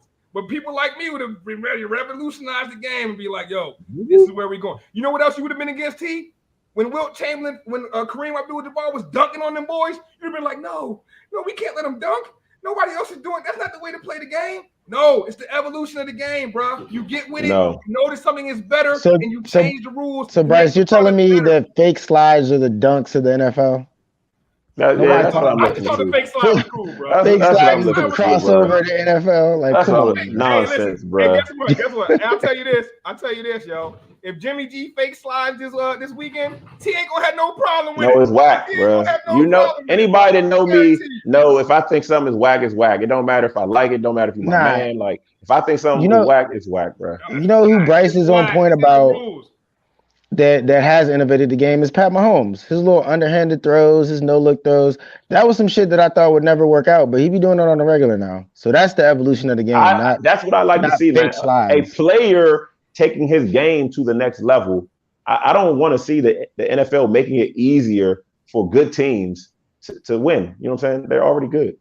Like exactly. I don't think it makes it. Bro, the numbers say it doesn't make a team. It makes it easier. In fact, it just makes it easier for a team that wins the coin toss. That's the only team that makes it easier for. The team that wins the coin toss wins 10 out of 11. That's the team that makes it easier for. Bro, I'm saying is juju in the air. If you got the momentum, you're gonna win the probability of a heads and Hey, who is that? Who is that one though? Who is that one? And how exciting was that game? Did that game end on a defensive play? I really don't know who that one is. Do you know? Because once you see that overtime win where it's a pick six or a scoop and score, or you know what I mean, that team don't win the coin toss, don't go down there and score. But you're one. What I know is 10 times is more exciting. That's like almost like lottery. You're 1 out of 11, bro. And how excited are you to win the lottery? You don't match that excitement, Bryce. You don't match that excitement. Lottery chances after you don't match that excitement, Bryce. You play 17 weeks of grueling football. You want lottery chances? Come on, bro. Come on, bro. I'm good on the lottery chance after 17. When your team goes out there and loses the coin toss, I want the team that loses their fan base to be like, damn. Yeah. So you want it all. You want it all depending on a heads or tails probability coin flip. Hey, that's cool. I want it decided by real football. That's why what I would propose for the you had 4 quarters of real football. This is how it really is, though. No, both teams had 4 quarters though. So we're just giving it to the team that wins the coin toss because both teams had 4 quarters. Yeah, I would propose instead of a 15-minute quarter, because I think that's too long to go extra time. Maybe we do 10. Maybe we have a 5th quarter, 10 minutes, and if at the end of that quarter nobody's won yet, then we go to that other rule. Then we go to the current rule. But I want to see more football. I want to see it the game won in real football, not some coin flip probability, Lucky Charms, rainbows, and people just have no faith in defense. If the Rams 49ers go to overtime and the 49ers lose the coin toss, I still got faith in Nick Bosa to make a play. I still got faith in Jimmy Ward to make a play. I'm not folding like everybody else is. They're not going to count that because it's regular season. Y'all want to know the truth, though? You want to know why this rule exists? It's because they want to control the outcome of the game. But I don't even really want to go there. But that's really why the rule exists, because they want to control the outcome of the game. Football is literally an American sport, so there's no surprise that American sport, they're going to find a way to cheat. You know what I'm saying? So, the truth is they want to control the outcome of the game. You know, that's really the truth is the only sport. Fans love offense. One more point though, football is the only sport. American football is the only sport where you can win in overtime without the other team even get a chance to get offense. And that never happens in the NBA. You know what I'm saying? Imagine if the team in the NBA got the ball, first team in the ball, they was just dribbling the clock down. Like, you know what I'm saying? Like, what kind of shit is that? This shot a last second shot. Or in baseball, first team comes up, it hits a home run, and then the game's over. Yeah, it's called a walk-off. What are you talking about? No, it's not. No, Yeah. it's not, Rome, because both That's teams not how it get the works. bat, Rome. Yeah, it is. Both No, they teams don't. get Both the teams bat, get the Rome. bat. It's not a Both teams get walk-off, the buddy. bat. Not What is really. it? Both teams get the Is bat. that? So basically, y'all only want one team to bat, and y'all cool with Oh, calling it's the game. done. It's done. Home Yeah. run. It's a game. Like, nah, it don't work like that, bro. That's some nonsense. Y'all gonna be the same guys talking about, man, we shouldn't talk about these players that got CTE after cheering for the guy to play 8 overtime periods. Stop. Y'all bro. say I both said teams one get the period. bat. Bro, If you- CTE is already here, bro. So stop. Don't try to put it on CTE. Now the Yeah, CTE is in the COVID. already here, bro. Y'all boys down there crazy. NFL Y'all boys, did this for them years, bro. Hasters Don't try to put different, CTE bro. on us, bro. Them Hasters is different, bro. They obviously wasn't formally educated the way we was, my brother. Them Hasters is different, bro. I don't understand your philosophy, bro. Hey, I know What what, about- though. That was a great analogy, though, Scrub. When Scrub said you want to waste the time down the NBA Finals. Ready? Because y'all Shoot the last y'all shot. get the ball, Hold it bro. down. Wind the clock down. You You're know, the only first team team. that gets up the bat, so Hey, I mean, to be fair, the NBA isn't flawless because you could just do the hack a shack on somebody and just have them brick free throws. I mean, I've been watching there's all kinds of flaws. Bro, why you listen to these guys? These Scarlet Knights, bro. The reason that the overtime period is different is because the NFL is a contact sport, right? Nah, let me tell y'all the truth. Y'all been watching this. Y'all watching soap operas. Y'all watching the same fixed NFL football, and y'all really thinking y'all watching something, bro. Like y'all ain't even watching nothing. Your man done turned it to the QAnon. Wait, look though. T talking about. Bro, you are scruff lying right now. You think y'all been wrong so long that y'all don't even know what right is, man. You don't even know what right is. Scruff lying. Don't fall into the cult of scruff. Expand your sports horizons, bro. Watch the 15 sports and tell me what the overtime processes are for them sports, and tell me any of them are like football. But Nothing. He's talking about it's only because it's a contact sport, bro. Contact sport. But they added 17 game like it was So nothing. what? So it's rugby. The whole 17 game. I am not a fan of that. I'm not a fan of that 17 game either. Okay, what I'm saying is when they do that, don't tell me about overtime. They added 17 game and it's Imagine you boxing and you in the final round and the other dude can't throw no punches. We're literally saying we have to win on defense. What are we talking about? All right. No. Defense wins championships, man. Hold on, in boxing, if you get a tie, you just get a tie. So what are you talking about? Hey, bro, They ain't even no overtime in boxing, bro. No punches. Like, all right, hold on. You can't throw me. It's not even an overtime in scruff. You use a sport with no OT. No OT. Like, what are you? Come on, man. The QAnon is wild out here, man. Nah, I'm just saying, bro. All the sports got different man, overtime. This is a scrushing box. Yo. That is hilarious, bro. I'm just saying, bro. I'm just saying, you gotta have. It's like being in a shootout and only one team get to shoot. Other team goalie in there the whole time, just trying to block everything, bro. But they in a shootout then. It's a coin toss. I don't know.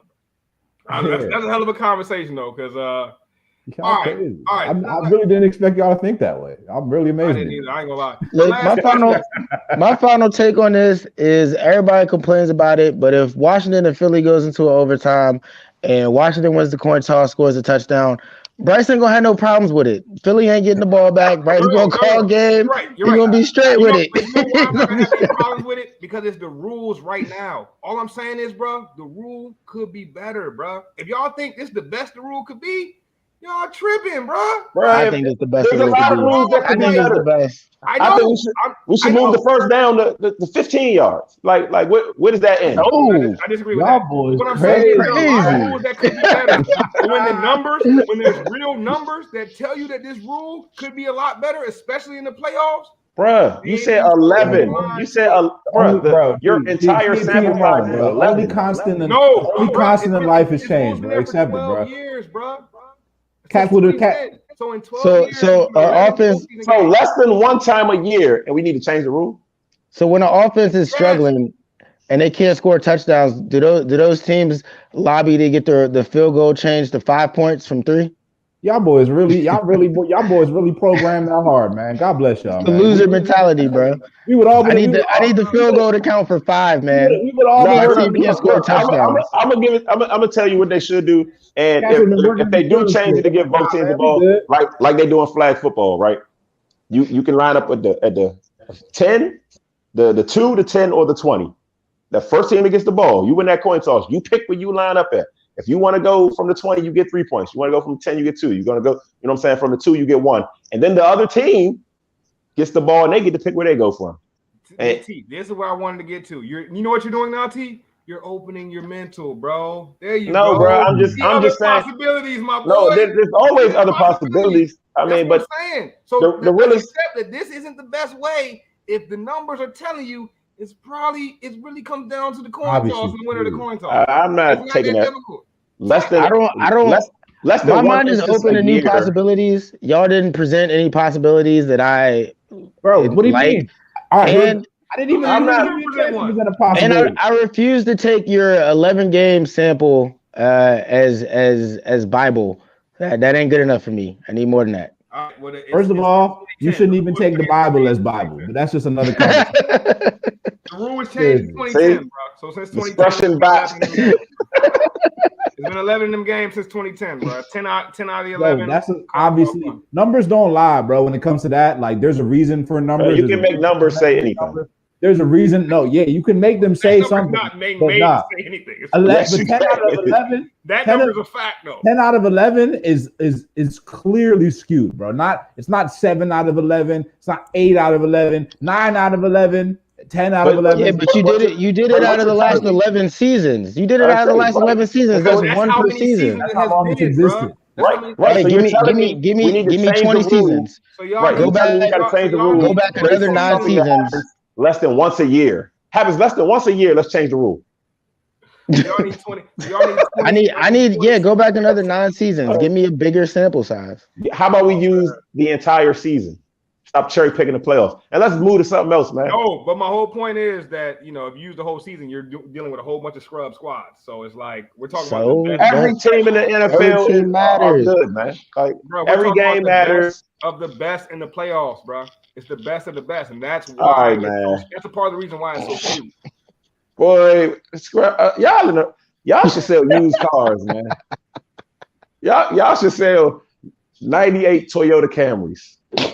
Y'all make a killing, boy. Like I said, man, y'all know how to gas something up. If you was born in the 40s, y'all love upholding systems that don't even serve you, bro. They do, bro. They do love upholding the system. If you was born in the 40s, you would have been mad at that man that crossed over the first time. Oh my God, what are you doing? You can't do that. That's not basketball. That's not the rules, bro. Change the rules and evolve, bro. Stop being archaic, man. Right, bro. Wake up. Let's keep it pushing, though. I feel like we put a lot of effort and time into that in those last couple. No, because that was a pure disagreement. And it was like the blind versus the enlightened. God bless y'all. Boy, you done turned it to. Do not listen to the cue. You done made Rome turn into his Abby. Because he's behind the veil, bro. He can't even see past it. Open that third eye, Rome. Oh my gosh! All right, let's get it though. Let's get it. Let's keep it pushing, man.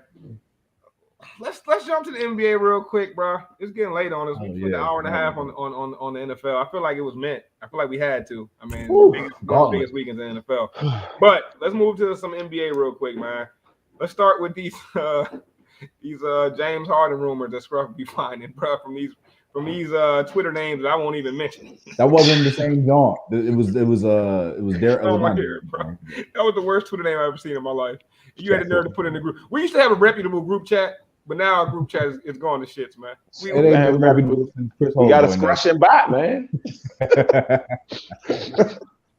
You don't know what you're gonna see in there. What all sorts of propaganda. All right, let's start with Harden real quick, man. James Harden, man. You guys. Let's keep it a buck. Last year with the Nets, it looked like they was building something, right? Especially like it looked like when all three of those guys were on the court, it's like they got something. This year, it just hasn't looked right, and the main one that hasn't looked right to me is Harden. Kyrie's been back, like he's still in his bag. Harden just doesn't seem like he fits. And is it on him? Is it on the Nets? Is it on Steve Nash? I don't know who to blame for it, but rumors are that Harden wants out of the Nets, out of Brooklyn next year. What y'all thinking about this? I'll start with you, Scruff, because you're getting giddy over there about this rumor. Yeah, but I'm gonna keep it factual though first. The facts are, and this is a fact of life actually. So only constant in life is change, bro. Like nothing is gonna stay the same. And just because things look a certain way, and just because you think that something is gonna happen, doesn't mean it's gonna happen the way that you think it's gonna happen. And that's a fact too. So James Harden getting on the Nets, it seemed like, we got the big three, we got these stars. It seemed like it was like, oh, they have no way they're not gonna win, right? But now we see a year later things play out. Kyrie Irving's doing his Kyrie Irving thing, you know what I'm saying? They missed the big shot down the end. And James Harden said he's been clear in this, that he still wants to measure, he wants to test free agency. And why wouldn't he? It's going to be the most financially rewarding opportunity of his life. In the NBA, why wouldn't you want to be a free agent, especially when you're good at James Harden, who's put up 50 bags just on a regular, put up 30, 40 points a game type shit and had 10 plus assists and ran the whole offense and just really just created a whole economy of offense and just like the most ridiculously gifted scorer that I've seen. So just like, why wouldn't you want to cash out on that? So it just makes sense. So yeah, just because you thought that it was like a little big three building. Yeah, you thought James Harden wanted to test free agency this whole time, bro. So he is going to test free agency, whether he was going to re-sign with the Nets or not. And I was getting a little bit more open for discussion, right? Because maybe the Nets not the best spot, right? And at the same time, I'm going to be truthful. James Harden's a great basketball player. I never really liked the idea of him coming to the Nets because he has so much more that he can offer to a basketball team and to the game of basketball that he's not even showcasing on the Nets, bro. He is such a great scorer, playmaker. He could create so much for a team, and he's kind of narrowed. He has to play parts of his game to fit to whatever the Nets need because of their disjunctured roster construction. It just doesn't make a lot of sense. James Harden, and I it's don't sell yourself short. They say don't sell yourself short, King. Know your worth. So I hope you listening, James Harden. Don't sell yourself short, bro. Know your worth, bro. You don't have to coattail Kevin Durant to get your championship, bro. James Harden is good. James Harden is great, actually. James Harden's one of the best basketball players I've seen in my life. All right, and that's a fact. So I think he's good enough to win a championship. He's one of the best scorers. All right, one of the best scorers I've ever seen in my life. I'll restructure. One of the best scorers I've ever seen in my life. Best offensive basketball player I've ever seen in my life. Right, because of his gifted ability to score off the dribble and be a playmaker. He's a crazy hybrid. You know what I'm saying? I think we talk about AI in his era.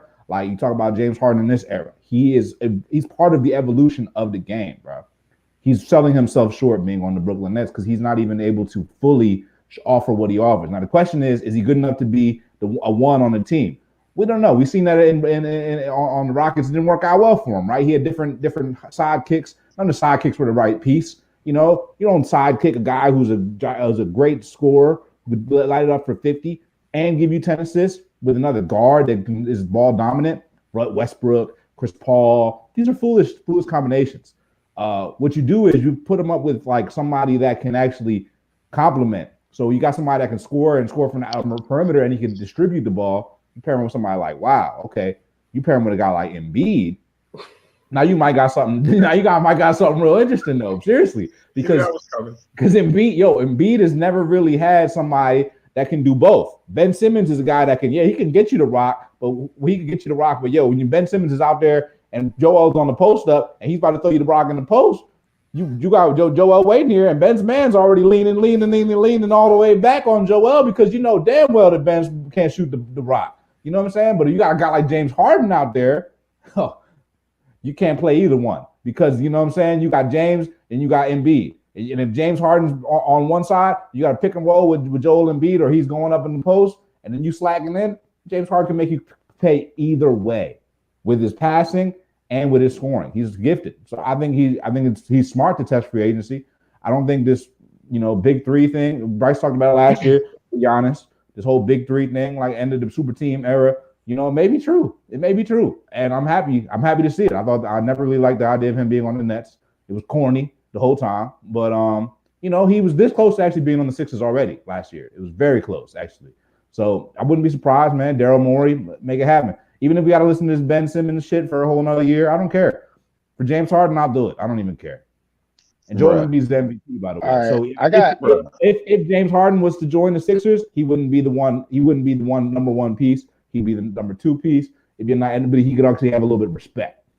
Because Joel, it would be a legit like Kobe, Shaq, like who's better. Like it's a toss up. All right, I got a couple questions about James Harden. Hopefully T or Bryce can answer. Scruff, I was with you on a lot of that until you started diving into the, Philly fantasy land. I don't know where you went with that at the end. Bro. But I agree with you. James Harden is a great player. Definitely one of the best scorers I've ever seen. I'm a huge fan of the talent that is James Harden. I believe T said it a while ago on the show, though. He might possibly be one of the laziest superstars ever. But my question, a couple of them, is why does James Harden need to move to another team to get a championship yet again? How many teams is he going to need to go to and bounce from before he can obtain this? Well, I mean, what are we playing for? He's on the team that's one game away from being the number one seed, and he's talking about free agency. Are we playing for the next check, or are we playing for the championship? Hey, yo, which one are we playing for? Like living in Brooklyn mentality, right? My man said, who said it's about a championship? He didn't say it. Are we playing for the championship or free agency? Which one are we playing for? Did you read the report, Rome? Did you read the report, Rome? Win by two. Win by two, guys. My man said, who said it's about a championship? I'm gonna frame that quote. I like that. Nah, who said it's about championship? Nah, I'm dead ass. Did you read the report or not, Rome? Did you do your homework? Nah. The facts are, bro. James Harden said he doesn't like living in Brooklyn. Did you read the report, Rome? Probably not, because you was too probably with your head up your ass. The report from which Twitter name? So the report tells me that James Harden doesn't want to win championships. So James Harden, with all that talent, greatest scorer you've ever seen in your life, and he's playing for free agency. He said because economically he's gonna make more money if he opts out of his if he tests free agency, he will collect more fucking dollars than if he would have signed an extension. So why wouldn't you do that? That has nothing to do with that's fair. Pause. Because that's got nothing to do with chips. But him doing, he said he doesn't like living in Brooklyn. He doesn't like living in Brooklyn. He said he liked living in Houston, but he doesn't like living in Brooklyn. But he's open to Philly. Philly's a different city than Brooklyn. Philly his body weight definitely let me know that he liked living in Houston. If it snows in Philly, it's snowing in Brooklyn. It's not about snow, bro. It's not about snow, bro. I don't know if you ever have you ever lived in New York? Where'd D-Money move to? D-Money dropped in the chat. Where'd you move to, bro? New state. Oh, that's crazy, bro. I hope you wouldn't. All right, so thank you. People like to move states for whatever reason, bro. Like, you know what I'm saying? You never lived in New York, T. Y'all some DC niggas, man. Y'all don't know shit. Like, y'all ever lived in New York? Wow. You gonna disrespect the entire district? No, y'all never lived in New York. Living in New York sucks. Scruff. Hey, look.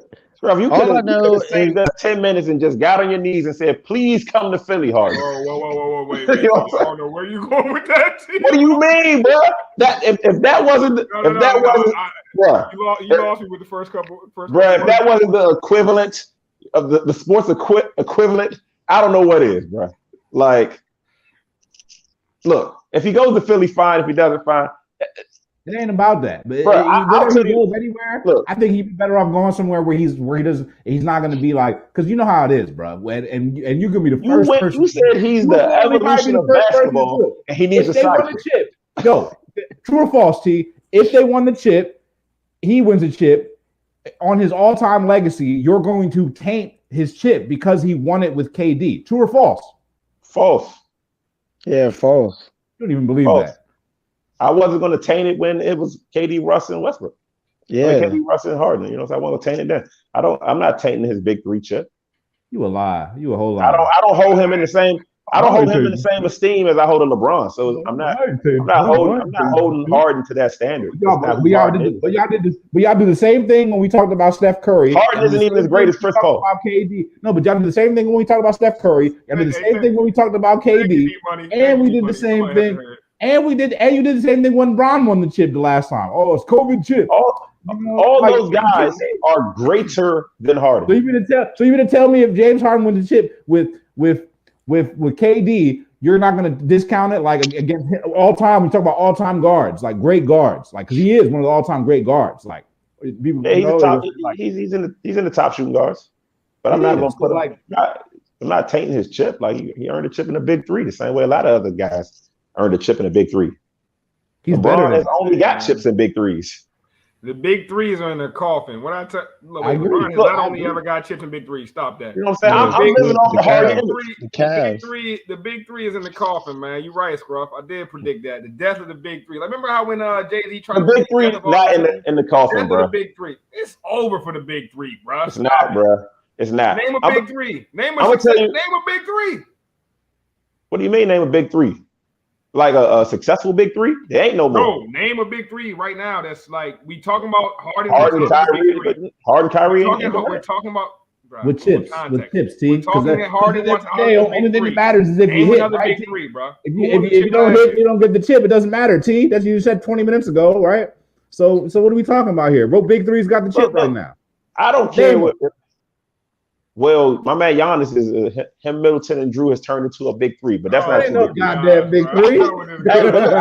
I truly don't believe the Big Three era is over. I think we need to see Giannis or somebody win one more time for people to say, let's team up and beat this guy. I think that's what it's going to take. But this is why Harden is leaving, bro. Harden is leaving because Kyrie's a weirdo. That's one reason, right? Kyrie's not a weirdo. Bro, Kyrie's a weirdo.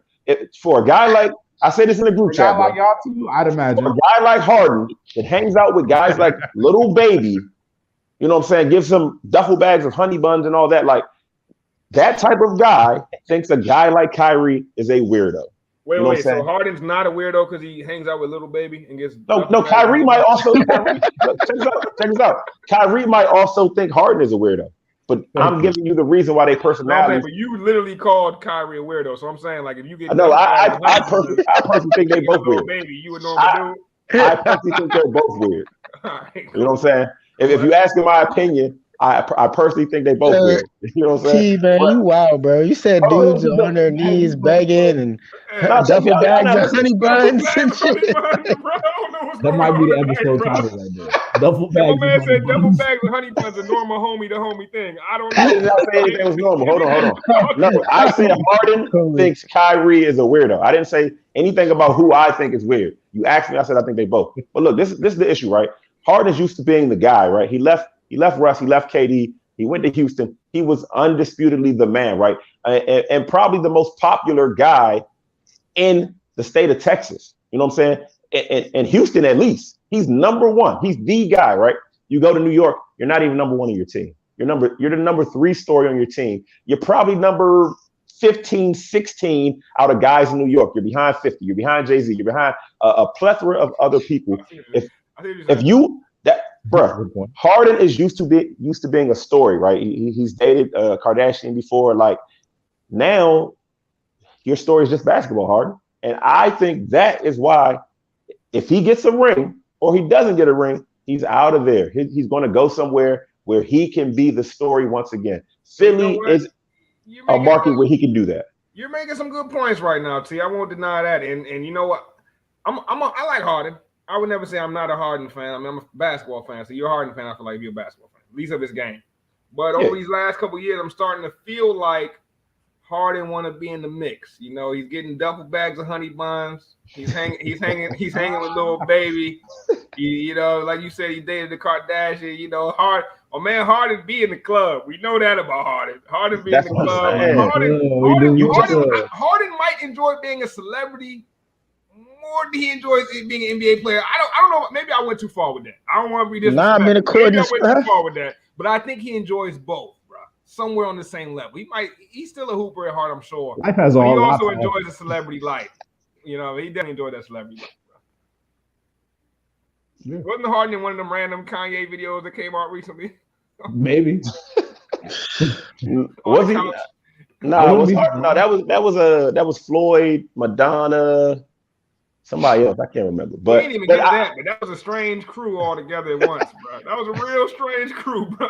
Hey, that ain't nothing more than, you know what I'm saying, you left your girl, we outside. You broke up with your girl, we out here. Wait, you peeped AB was in the building. AB was there. Bro, that was a group of misfits, bro. Now, you know what? It was a Love group. It was a. I wouldn't call them misfits, but I would call them like outspoken, misunderstood people, bro.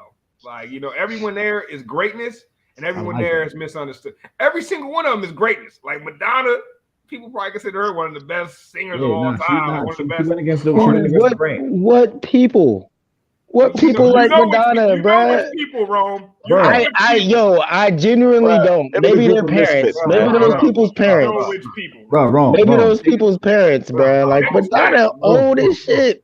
I'm just saying, take a step outside of Madonna's the American girl, man. Take a step outside of Northern Virginia and smell the coffee, bro. Like there's a lot going on. Come on, man. Michael Jackson hit that joint, bro. Madonna is old, bro. She corny. She did not belong, bro. She did not belong. I'm not talking about the personal feelings that we all have. Madonna. I'm talking about the iconic level of Madonna. Trailblazer. It's Madonna, bro. Come on, bro. Let's just be definitely honest. A trailblazer. You got Madonna. You got Floyd May. You know, my man Pop more shit than anybody, undefeated. Like money man. A lot of people didn't like it.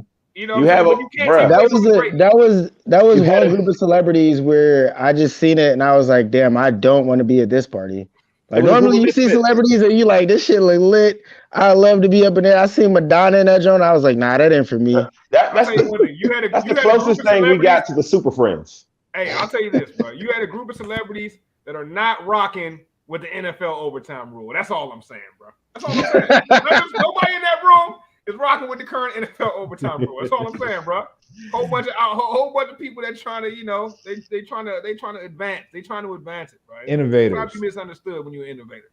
Exactly, bro. I don't know how innovative Floyd May is, but what do you mean? He totally changed the monetization, bro. Okay, innovative in boxing, bro. Give that nigga a book, though. What happened? And business. Tell that nigga to innovate a book. Bro, why is that? That's why it's innovative, Rome, because he doesn't even have to read a book. He doesn't even need to know how to read. That man is so fast reading, bro. He don't even gotta know how to read. Fuck your reading. Oh my god, bro. That's crazy. You know what? I know this is gonna sound crazy, but AB, you know how to make money. There's a lot of people that read. I think AB just changed football, bro. I really do. Because football is one of them sports, bro, where it's like, yo, they don't want the only faces they want to be known are the quarterbacks, bro. That's it, bro. Like, that's the only faces they really show. You take your helmet off on the field, you're fine. Like, you know what I mean? It's little things that kind of show you they don't want what my man AB do, took the helmet off, took the jersey off. Like, this is the AB show right now. So you got another guy that's kind of like, bro, he's a rebel. You got a lot of rebels in the same room.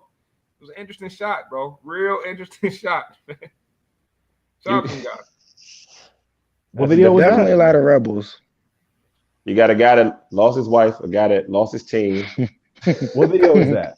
A lot of L's in the room. It was a random video that Kanye dropped, man. Guy that lost his daughter to NBA YoungBoy. Another fact of life, fellas. You don't get dubs without getting losses first. If you think otherwise, then you ain't even playing the game right, bro. No, that's facts. That's facts. I'm not listening to this scrushing back. Screw you. It ain't for you. It's a simulation tonight, fellas. You're not part of this. You're not part of this. You're not part of the, you know what I'm saying? You're not even part of my key demographic, T. Okay.